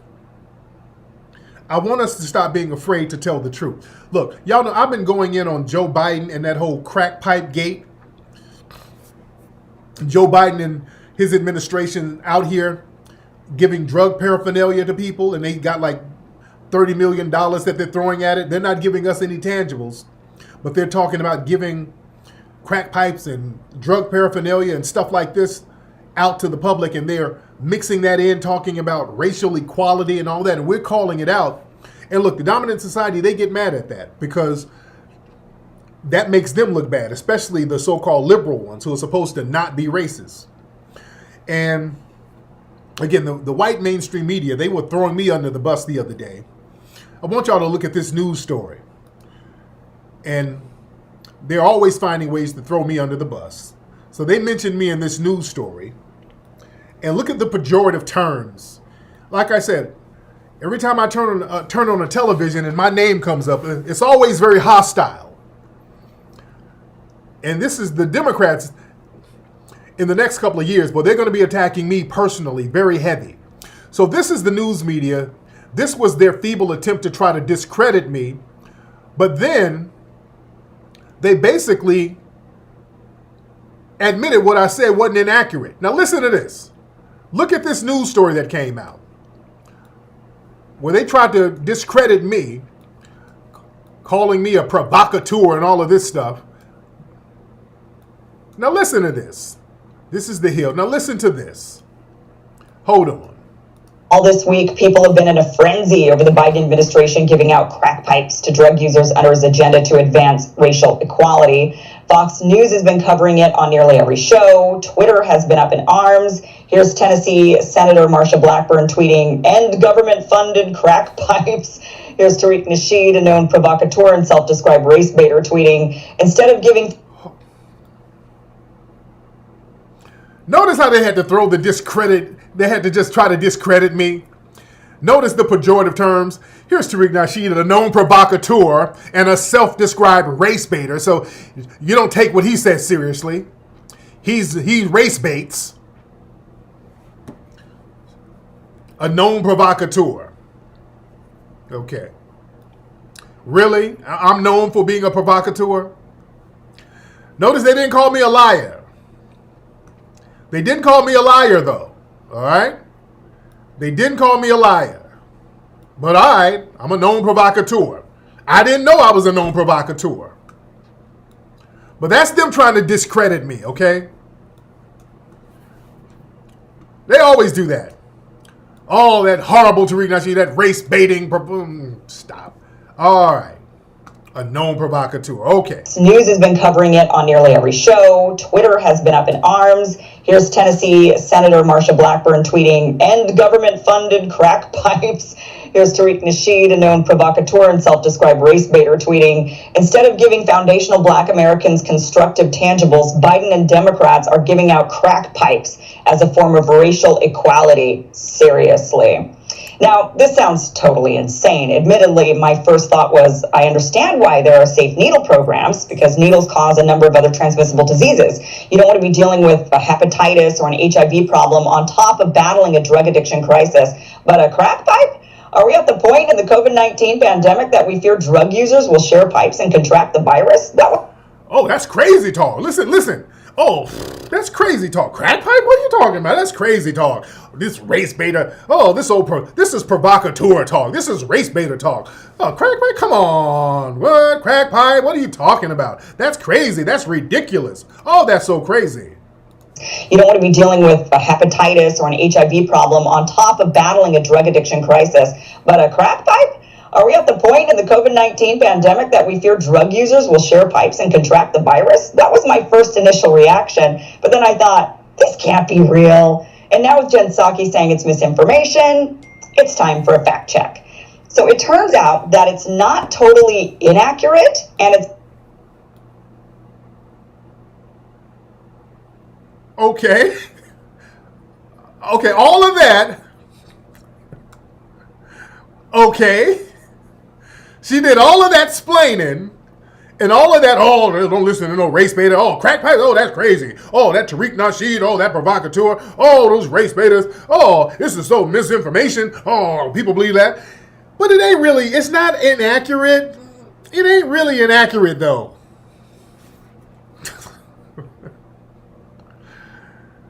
Boy, this stuff, boy, it writes itself. Well, this old race baiter Tariq, but he ain't really lying though. But Lord, hold on. Let me play the rest. Hold on. That was my first initial reaction, but then I thought, this can't be real. And now with Jen Psaki saying it's misinformation, it's time for a fact check. So it turns out that it's not totally inaccurate and it's not totally accurate. Surprise, surprise. But it's definitely an overblown claim. And now that they're... Oh. Watch the semantics. Watch the semantics now. This is splaining and semantics now. Okay, watch this now. Listen to the semantics. All right? Listen to the semantics. It's overblown, okay?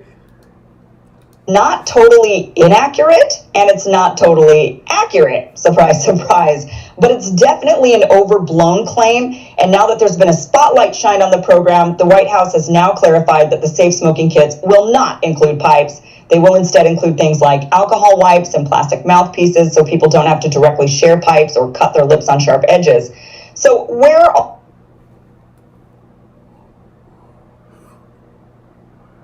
Okay. What's the difference? So it ain't a glass pipe, it's a plastic cover you put on your pipe so you don't cut your lip when you smoke crack. But I'm a race baiter and a provocateur.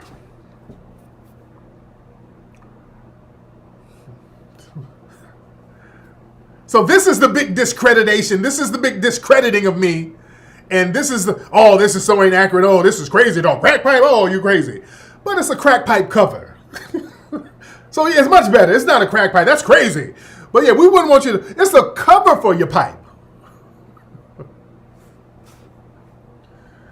That's like saying, if you rape somebody, you didn't really rape them because you used the condom. So the condom really raped them, not you. Yeah, it wasn't like you raped him. It was the condom that raped him. What are you talking about? So it's a crack pipe cover. So yeah, they're not giving out, we're not giving out no pipes. We're just going to give you some wipes so if you smoke crack, you can wipe your pipe down so you don't spread COVID. And then you can put some covers on your pipe so you don't cut your lip and then spread the COVID with your crack pipe. Oh, goodness. Boy, the Democrats, y'all can't keep discrediting me, all right? That's not going to work. That big old deflection. They thought, okay, let's throw this big deflection out here. Oh, we're going to this big old deflection. Look at this Negro, right? Oh, this old race-bait Negro. Oh, don't listen to him. He's a provocateur. But the crack pipe thing is not really inaccurate. We're going to help you smoke the crack better, but we're not giving the crack pipes away. Now, that's crazy talk. We ain't going to give you a pipe. Oh, that's so silly. Stop it. You're going to do all that talking and then basically confirm what I said. Lord, family, these are your Democrats, ladies and gentlemen. There's no people of color camaraderie. There's right-wing white supremacy and left-wing white supremacy. Two birds of the same feather, man. Two birds of a feather. But yeah, the reason why they always throw my name out there, because look, they do research. I've been telling you all along, the reason why they always throwing my name under the rug and under the table in these news outlets is because they see where trends go and they got market research that sees how people are swayed by certain stories and narratives and how social media influences the masses. They got a big marketing research team for that. And I've had some people who work with the Democratic Party. They tell me that they get emails about my ass. How they got whole teams of people who are supposed to be in my mentions trolling and trying to discredit me. There's a whole team of folks who try to do that. Remember when Kamala Harris, when I started calling her out when she first ran, the entire Democratic Party was attacking me. I mean, all of them. All of them. They look at me as a problem. You understand? Because the thing is, y'all can't write me off as being some kind of MAGA guy, because I don't like none of these folks. I ain't no MAGA guy. I'm right there in the middle. I'm all about who's giving tangibles to foundational black Americans, and you can't buy me off. I don't want no job with none of these people. I'm not like Strappy and Tone Tits who want a job with the damn Democrats. I'm not trying to get no job from none of these people. I want what's in the best interest of foundational black Americans first. You understand? So they're like, oh shit, this nigga's a problem. Yeah, I do have to be careful. Yeah, I'm not rolling out here campaigning for a job and splaining for these folks. You understand? Yeah, a lot of trolls in the room. Let me get some calls. Since we got so many trolls in here, let me get a couple of calls. We got like 8,000 people in here. We're in here heavy. Let me give y'all the number. The phone number is 818-850-5404, ladies and gentlemen. That is the number. Let me have you guys call in. Let me see what's on your mind. Call in and let me see what's on your mind, ladies and gentlemen. Let me get a couple of calls from the family and see what's going on. All right. 818-850-5404.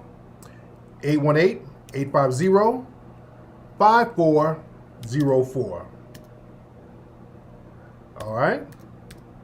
Just waiting on y'all to come on in. There we go. We got a call right here.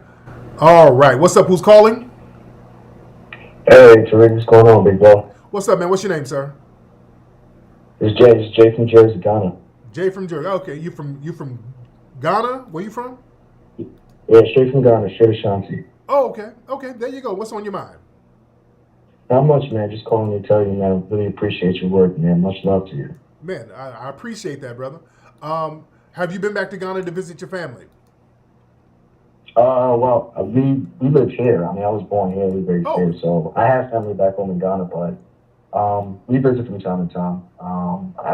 I just graduated Notre Dame, so I'm kind of just chilling out and going back home and coming back. There you go. All right, man. Thank you for the call, brother. All right, let's get some more people in here. All right, what's up? Who we got on the phone? Hey, how you doing? This Kawan from Atlanta, but by way of Seaport Savannah. Hey, what's on your mind, Kawan? Yes, sir. Yes, sir. Actually, the information you've been given have been giving me some ideas. First of all, I'm a writer. I write like horror scripts and things of that nature. Okay. And I've been wanting to ask you this. It was something you said a while back when you were talking about tethered and things of that nature. And you first introduced Akata, because I didn't know about Akata. Yeah. Akatas and everything. Yeah. So I actually got an idea to write a script about Akata. The script would be called Akata, but it's basically quick log line. It'll be basically a family that came from Nigeria here to America. The kid gets kidnapped by a white family, or by a white group, and they start doing organ harvesting on Foundation of Black Americans. Okay.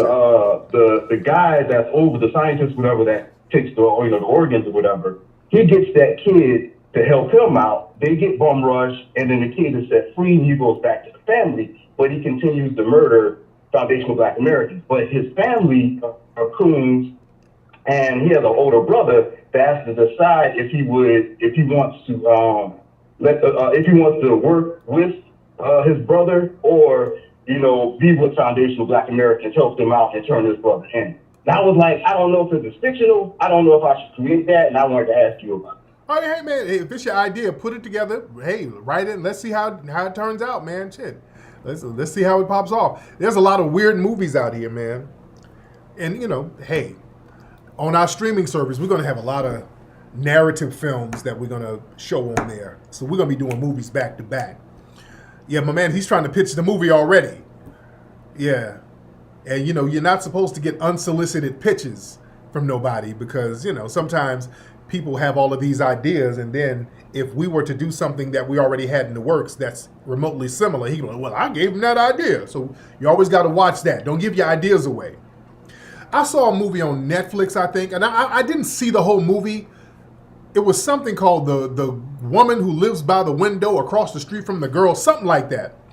My lady was watching it, and I just kind of was seeing little bits and pieces of it, but I saw the finale of it. Have y'all seen that? Something about the woman who lives across the street from the girl from the window or something like that. And I might give some spoilers away. Have y'all seen this movie?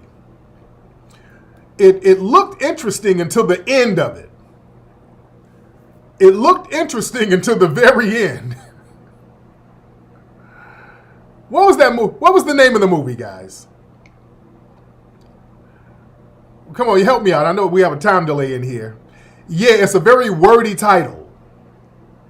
And I think it's on Netflix. Yeah, nigga, when I saw the ending of it, I guess it was about a killer. It was about a serial killer or something. And I'm going to give some spoilers away, I'm sorry. It was about a serial killer, something. Everybody was getting killed. The woman by the window, something like that.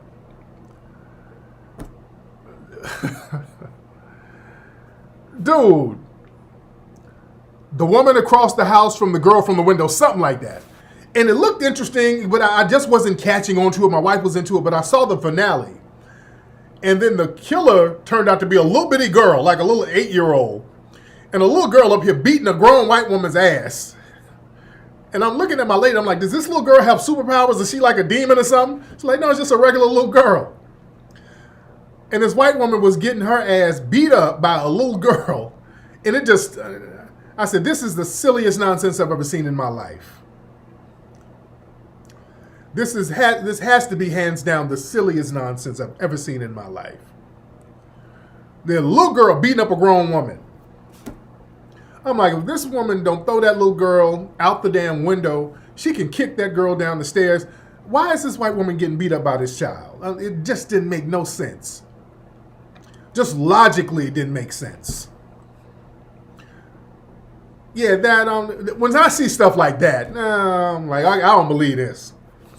No, it was like the movie The Orphan, yeah. But this was a real little girl. See, The Orphan, in the movie The Orphan, the girl turned out to be like a 32-year-old woman. So, yeah, she probably had grown woman strength, so she was beating up people. But this was a real little girl, a little 8-year-old smacking this white woman around. And I'm like, man, what is this nonsense, dude? What is this? There's some weird movies out here, man.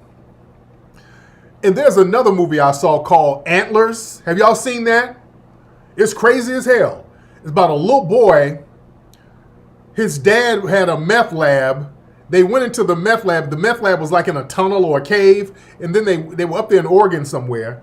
His daddy went in there. Then a demon got into his dad. And then the dad started turning into a demon. And the little boy had to lock his dad. His dad's like, lock me in the basement and don't let me out because I eat you. It was crazy as catch it. And the little boy going to school like everything is normal. It's weird. And the dad kept turning more and more into a demon, and the little boy had to go out and find stuff to feed the dad. It's crazy as hell. Crazy as hell. The dad up here, Edenville had to go trap humans, and it was crazy. They got some weird movies out here, dude. Yeah, man.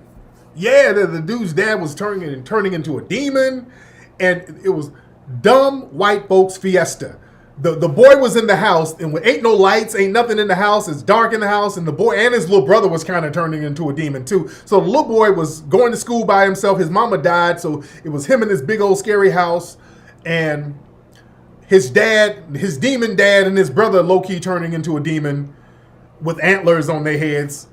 They're in the basement or some room that's locked in. They locked them in, and the boy had to feed him guts and entrails, and he's going to school. And folks coming from the school to go check on the boy because they're like, he don't look like he eating. So they go into the house. They walk in the house, and they smell, oh, my God, what is that smell? Oh, it smells horrible. Hello? And, these kind of movies are just made to make black folks mad. Like, oh, God, what are you doing? Oh, God. You walking in the house, ain't no lights on, little creepy boy at school. You go in the house, you smell dead bodies, and they walking all up the stairs. Hello? Oh, God, the smell is horrible. Anybody here? Hello? You? Oh, that smell is horrible. Hello? Why are there no lights on in here? And the smell of death. I'm going to come up there and look around some more. Then the demon dad ate the principal. The principal from the school went up there and got ate up. I'm like, Jesus.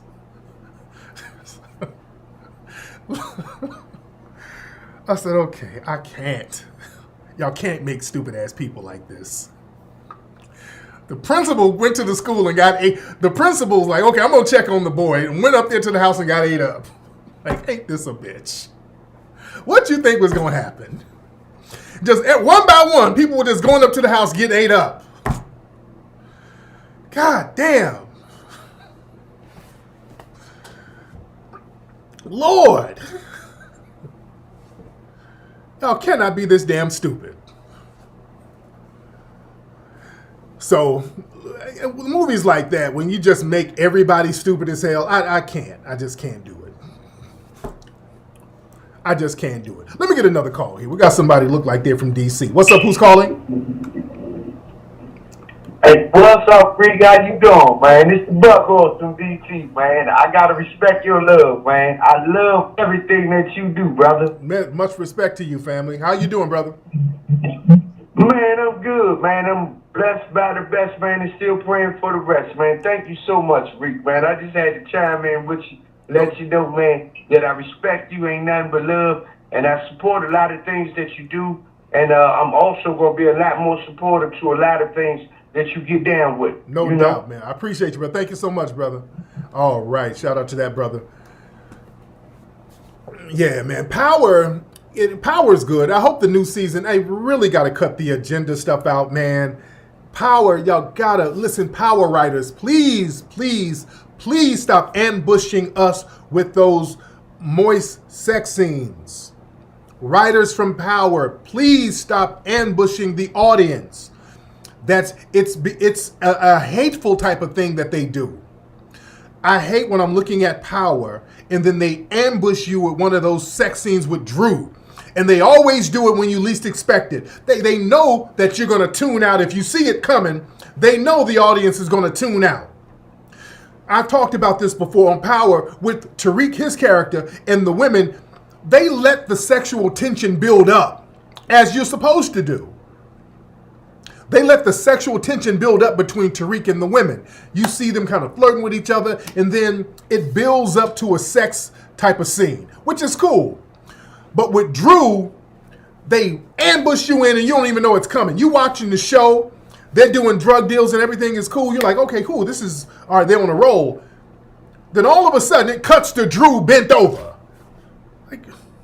And they know you'll tune out if you saw this shit coming. So I don't want to see this, man. It goes from one scene and bam, without any warning, Drew and that dude laid up riding each other. That's ambushing, man. They ambush you with that and they do it like that and they never build it up. They never let you know it's coming because they know you will tune it out. If you know that the audience don't really want to see it, don't put it in there.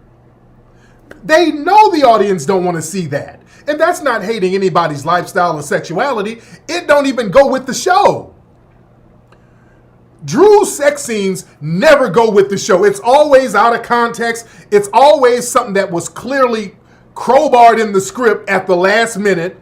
It don't go with nothing. It's just thrown in there for the sake of throwing it in there. It takes you out the show. It messes the continuity of the show up.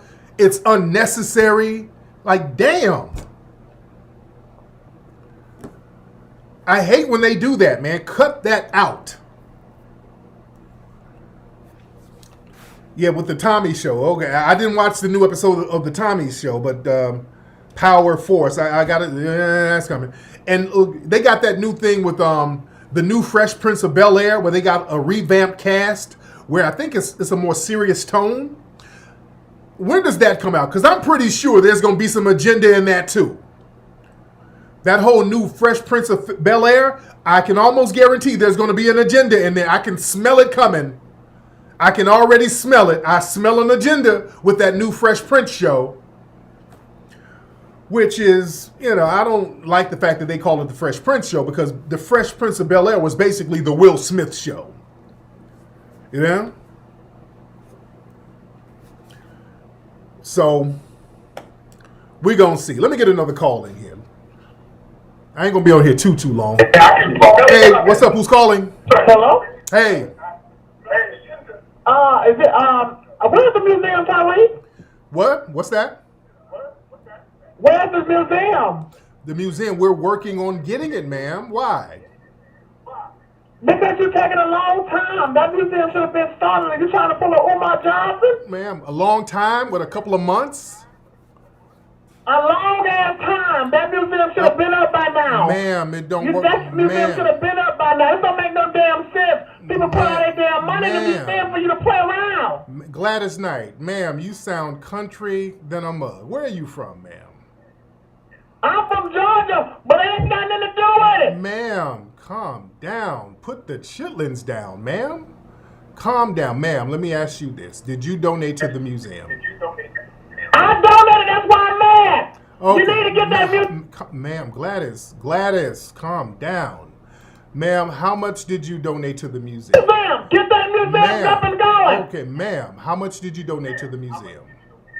Don't worry about it. But Ma'am, Gladys, Clotilda, Miss Clotilda, how much did you donate? Listen, you have to understand, ma'am, this is not like Section 8 that comes right in the mail. You know, I know you used to Section 8 and your EBT coming real fast. Museums don't work like that, dear. It kind of takes time to get the land and get the building and kind of negotiate with the sellers and get all the lending paperwork together. It's a process. This is not like Section 8 that you get right away. Get that museum up and started. You always trying to talk about somebody. Ma'am, look at your damn shape. Ma'am, Gladys, you sound like your titties are down to your knees. Ma'am, if you bend over, ma'am, your titties are like punching bags to your knees. Stop it. You sound bitter and bad built. Ma'am, I can hear what your shape looks like. Ma'am, I can hear what your shape looks like right now, ma'am. Let's not go there. Let's not play no games, ma'am. Hold on. Gladys, are you here? You need to stand there. Ma'am, you sound like you have a mouth full of chitlins right now. Ma'am, you sound very husky. You sound very, very husky. Ma'am, you sound like you built like Gerald Levert with a clitoris.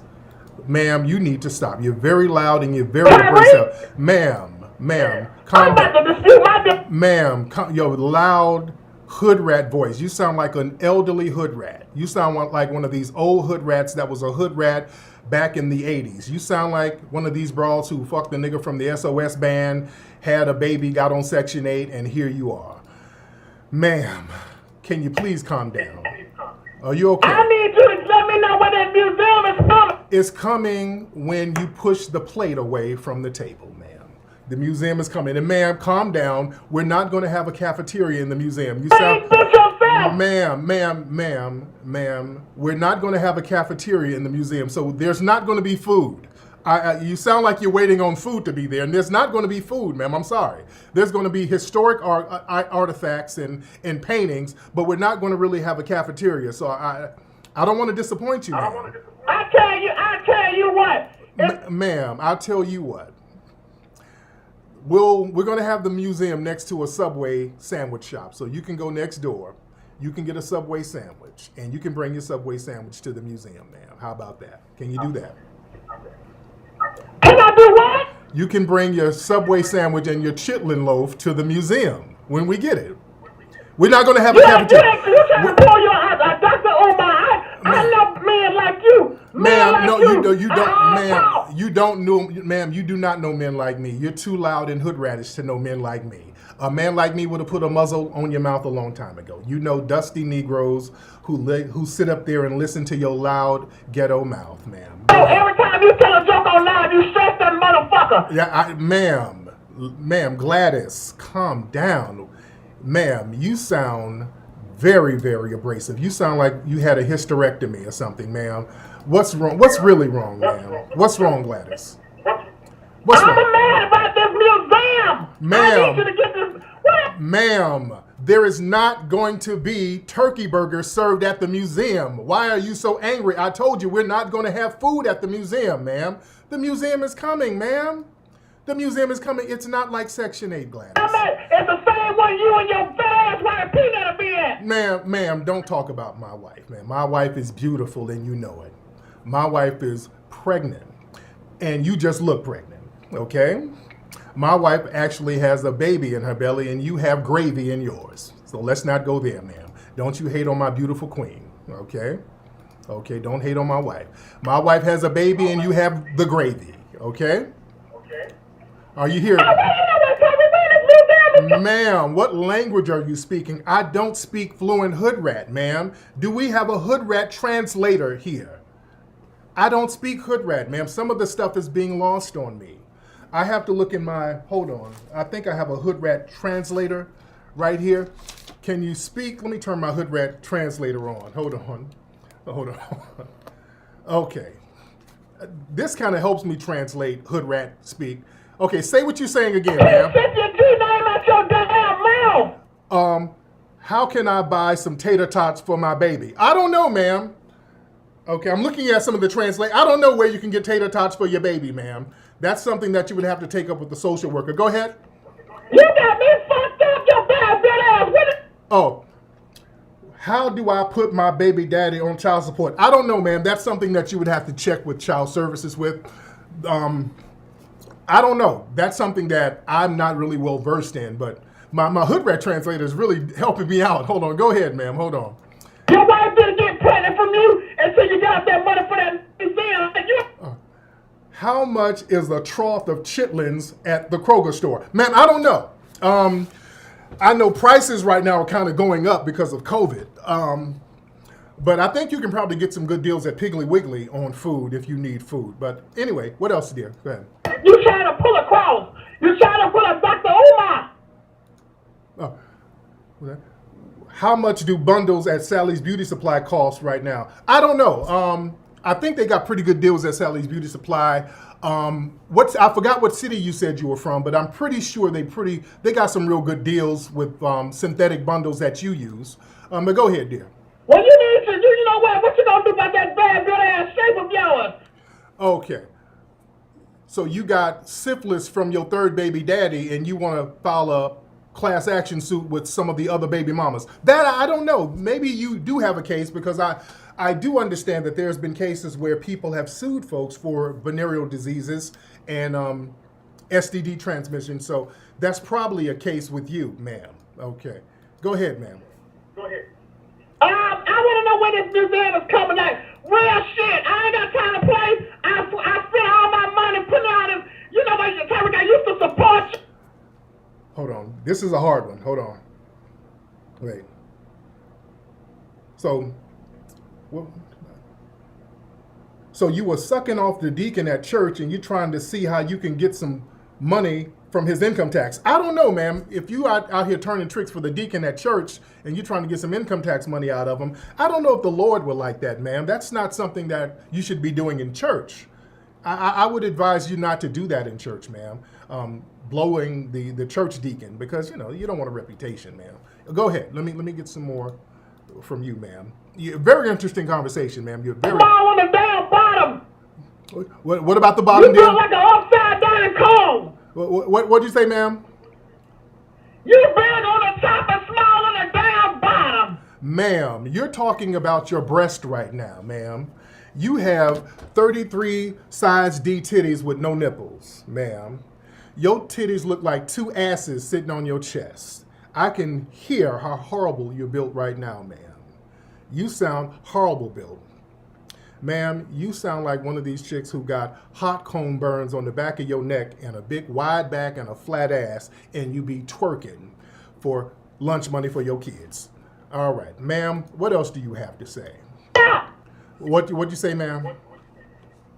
I just turned 53 on the 12th, and I just want to know. Ma'am, the only thing that's 53 is the size of them long, saggy titties that's hanging down to your shins. Ma'am, you sound way older than 53. You sound much older. You sound elderly and drunk, okay?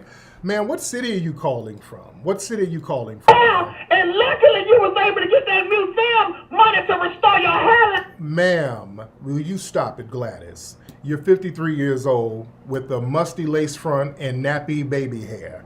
You're too old to have baby hair, ma'am. You should not try to wear baby hair at your age. There's nothing cute about a gray finger wave. You are an elderly hoochie.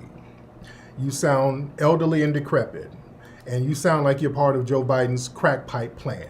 Go ahead, Gladys. Baby, I ain't voting for no damn Joe Biden. You got me fucked up. Ma'am, your breath smells like Hot Pockets. I can smell your breath over the phone. Hot Pockets and Hennessy. I can imagine what your crib smells like, ma'am. Ma'am, I can imagine with your Section 8 housing project. I can hear the project echo. And I don't knock people who live in the projects. I'm not knocking you, ma'am. But Jesus, you sound very hood radish. Lord, are you okay, ma'am? The black bitch that been on Section 8. Ma'am, I know that you've been on Section 8 with your loud and abrasive voice. I cannot see that you do any type of employment anywhere substantive, ma'am. So I'm pretty sure that you get a check. Now, ma'am, if you donate it to the museum with some of your county check, I will make sure to have a bologna sandwich for you at the museum. I will feed you. You're getting out of the face of it, come better. Ma'am, I'm calm and you're yelling so loud. Your blood pressure and your hysterectomy scar is about to start leaking, ma'am. Because yes, ma'am, you sound like your womb is toe up. They had to just get your womb up out of there. You sound like you've had about 2 or 3 hysterectomies, ma'am. That womb is toe up, giving birth to all these different niggas' kids. Okay? You're very abrasive, ma'am. Calm down before your stitches bust. Okay? You okay? All right? I'm okay. I'm not okay. But I say, ma'am, what type of narcotic are you on? Ma'am, are you over there drinking Wild Irish Rose? I haven't heard a hood rat like you in years. I didn't even know they still made hood rats like you. I thought most of the hood rats like yourself died of COVID. Where do you come from? I have not heard an old school hood rat like this in a long time. Ma'am, are you sitting over there in some cross-colored jeans or something? Ma'am, she took all I had. She was a friend of mine. There we go. Somebody's drunk auntie is really getting it in. So she looks like the old Kelly Price. Okay. Shout out to crazy drunk auntie hood rat. Okay. So I guess that Joe Biden crack pipe plan already kicked in, didn't it? All right. They've already started giving out the crack. Okay, y'all didn't tell me. I didn't know that y'all started giving out the crack pipe for Joe Biden program. Well, let's get another call here. I hope she's going to be all right, and I hope her stitches don't start bleeding. All right. What's up? Who's calling? Well, let me see where we at. Wait. Let me get this. Hold on. There we go. What's up? Hello. Hey. Hi there. Hello. I'm here, dear. Can you hear me? It's me. What happened? Somebody fucked you. What happened? No, I said I'm so happy to hear you. Oh, you're so happy. Okay, I thought you said something else. I'm like, okay. No. Okay, well, this wrong call. I'm calling from France. Oh, okay, you from France. From Paris. Oh, okay. Have I talked to you before? You sound familiar. No, never. This is my first time. Okay, now where in Africa are you from originally? I'm from Congo. Congo, okay. Had a young lady from Congo. So what's on your mind, dear? I wanted to share with you my experience that I had in America, in Texas.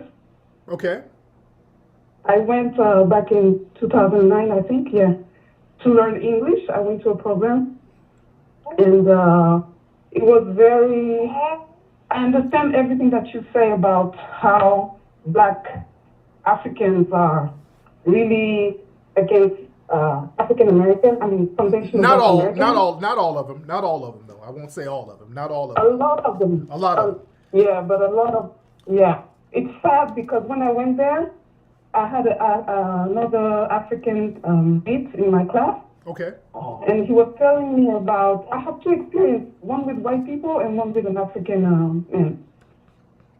He was telling me, you should not hang around with Black American, they are bad and everything. He was telling me a lot of things about you guys, and I didn't have experience with you guys before. Right. So it was my first time in America. And he was telling me, you shouldn't hang out with them, they're bad. And I said, do you know any of them? Do you have friends, like foundational Black American friends? And he was like, no, but I know they are bad. And I said, how can you say that? You don't even know them. You don't talk to them, you don't have friends. And he said, no, I just know they are bad, blah, blah, blah. And I said, okay. And then I went to class. The teacher, who was a white American, he was telling us, to the whole class, all these Black people, they always play as the victims. They are lazy. They have like something they have on their shoulder. They're always complaining. He was telling us, and the whole class was foreigners. You know, Wow. They were from Dominican Republic. They were everybody was non-American, and he was telling us that. You know, and after that, I had another experience because when we went to we had some kind of visits with white Americans, old white Americans, because they would help us to practice our English, right? Right. And there was an old couple I talked to, and they were like, "Oh, you're from Africa, right?" And I said, "Yes, I'm from France, but my parents are from." Excuse me, my daughter. Yeah. Yeah. And they said, "Oh, but don't worry, you guys are different." And I was like, "How so?" And they said, no, you guys are different. So you guys are good. African people, they're really good. And I was like, but I'm black just like them. Right. I'm black. And they were telling me, no, you guys are different. The black Americans are strange, blah, blah, blah. I felt the hate. And I was so confused because I was thinking, but I'm black. What are you? All right, let me touch on that. Thank you for the call, just for time constraints. But thank you, beloved. So let me touch on that. That's very interesting what the sister was saying, and I just for time constraints because I just kind of want to move it along. But that's what we've been saying, man. A lot of people come over from the diaspora, and again, we keep hearing the story over and over again how they sit up here and warn each other, "Don't mess with us, don't mess with us," and they don't have any experience with us, and we're not doing anything to them. That's an unwarranted narrative, and they say don't mess with us because what they mean is we have to get in good with white folks. Foundational black Americans aren't going to harm no African people. When they come here, we don't harm them at all. They are saying that because they have to justify kissing up to the white people, and the white people, as she proved, get up there and they get into a class full of immigrants and start spewing all of this anti-black hatred, and these folks, the tether class, already has feel a certain way about us anyway, and they know that. So they're all trying to get on this anti-FBA code. The name of the game is for them to get on this anti-FBA code with the white supremacists to get around us, to undermine us, to extrapolate all the resources in our culture from us and to undermine us and to ultimately try to wipe us out. This is why this goes back to us gatekeeping our culture. If we're divisive, we're just going to have to be divisive in that sense because we have to divide from people who want to separate us from our culture. We have to divide ourselves from that. Period. We just have to. And brothers and sisters who want to rock with us, we can rock with them. That's fine. But people who want to undermine us, we have to get them out of here. All right, let me get up out of here because I'm hungry. Shit, I've been on here for hours. Let me get one more call. Very interesting calls tonight, especially with drunk Gladys. What's up? What's up? Who's calling? TJ from Macon, Georgia. Shout out to brother Macon, Georgia. Your phone is a little janky, brother. I got to have you call back. The phone was very janky. Let's get this person here. What's up? Who's calling? Hey, this is Ray from Brooklyn, New York. Ray from Brooklyn. How are you, sir? I'm fine, and thank you so much for everything you do. I just wanted to say a little quick footnote. With people like Sheila Jackson Lee, there's this video. John Conyers, he introduces Dr. Claude Anderson. They're probably in the auditorium with Congressional Black Caucus. And while John Conyers is introducing Dr. Claude Anderson, if you look at Sheila Jackson Lee, look at her face. You could cut the disdain, the hatred in her face. I got to look that up and check that out. Thank you for the call, brother. Let me get a couple more calls here. What's up? Who's calling? Hi, my name is Angelia. Hey, Angelia. How are you, dear? Hey, I'm good, Tariq. How are you? Now, where are you calling from? I'm actually from the LA area. Oh, cool. Okay. So what's on your mind? Yeah. So I wanted to speak on this whole issue with my experience dealing with Ugandans, and especially in the Los Angeles area. I experienced the discrimination with my children's father, who is a Ugandan, particularly in the Bugandan culture, the tribe. They're very tribalistic, and one thing I can tell you is that for years I've been battling with his family over so many racist issues. They will literally, like in general, I just want to give my experience, but they will sit in front of you. They love to kiss the white man's ass. They believe that white men are superior. The white culture is superior.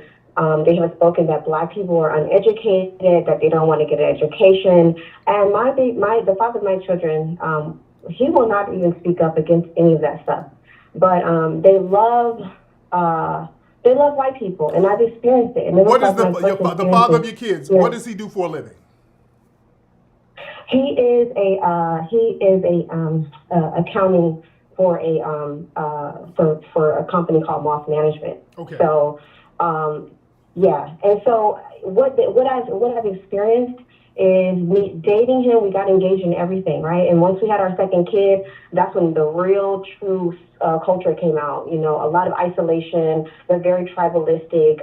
They will sit in your face and they will talk about you, and they will say, "Leave this person alone." Like my kids to this day are isolated because they are treated like second-class kids one in the community, but two also within the family. They don't come by to see the kids. They don't reach out to see how the kids are doing. And if he wants to be a full-time dad, he wants to totally eliminate me from my kids. So it's been like an ongoing thing. Now, hold on. Now, was he born in Ghana? I mean, in Uganda? Was he born there? He was born there. He went to boarding school there, and he moved out here and this is crazy. He moved out here on asylum, right? Which the family didn't tell me. And I advise people to very investigate these families. He did not tell me. They've never told me. And all while the mother is trying to take my kids back to Uganda. Man, listen, ma'am. Did they sound like they used you to have anchor babies? Possibly. That's what I'm thinking. Because, I'm just listening to it. They use you to have some goddamn anchor babies. Yeah, they use you as a come up. Yeah, I can tell. Yeah, they did, and I almost wanted to take him to court because it was misrepresentation. If I would have known that he was on asylum, and I would have never dated him because my plan was to go to Uganda. So why would I date somebody who can't go to Uganda? So I'm just like, I feel like I'm bamboozled. But what I want to say is that there are a lot of Ugandans in the Los Angeles community who are hoodwinking the black community. They're going in and making anchor babies to stay in the country so that they can protect their citizenship and make sure that they secure their economic status. That is what I'm going to tell you. Now, where did you meet? Where did you meet him? Where did you meet him? Los Angeles. I mean, just online? And just where'd you meet him online? No, I met him in my own black community at a local R&B spot in the Valley. Okay. You know Weber's? Do you know Weber's? Weber's. What's that? What is that?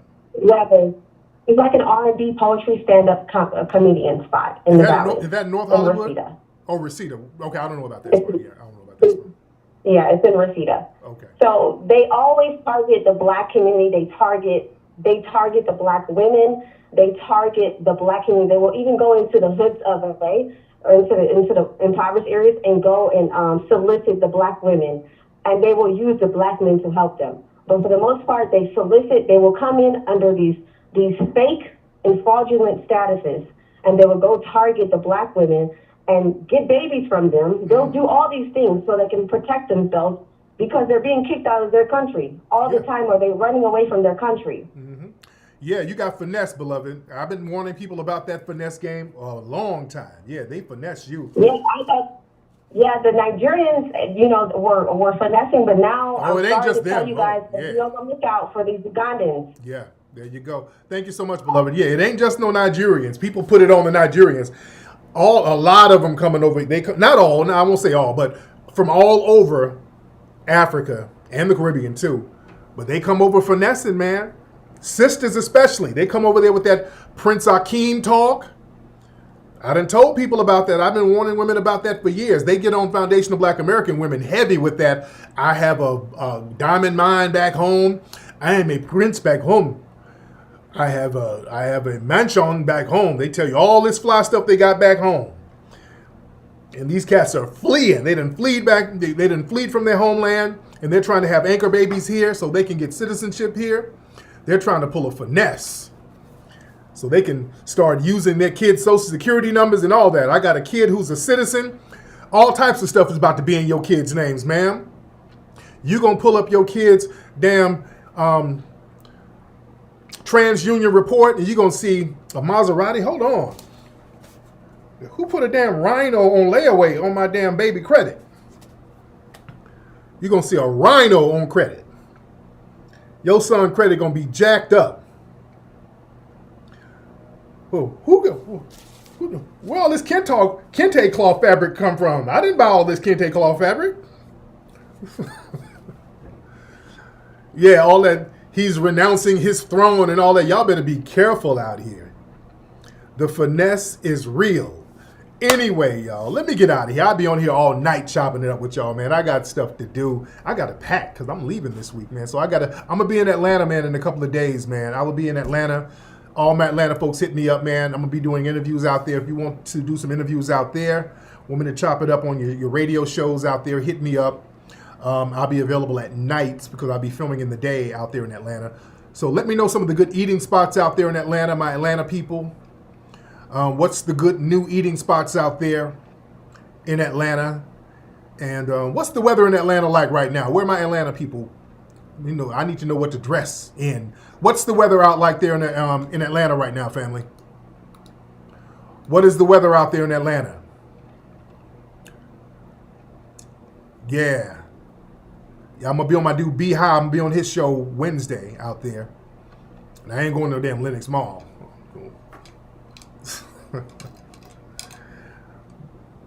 My Atlanta people, what's the weather like out there? All right.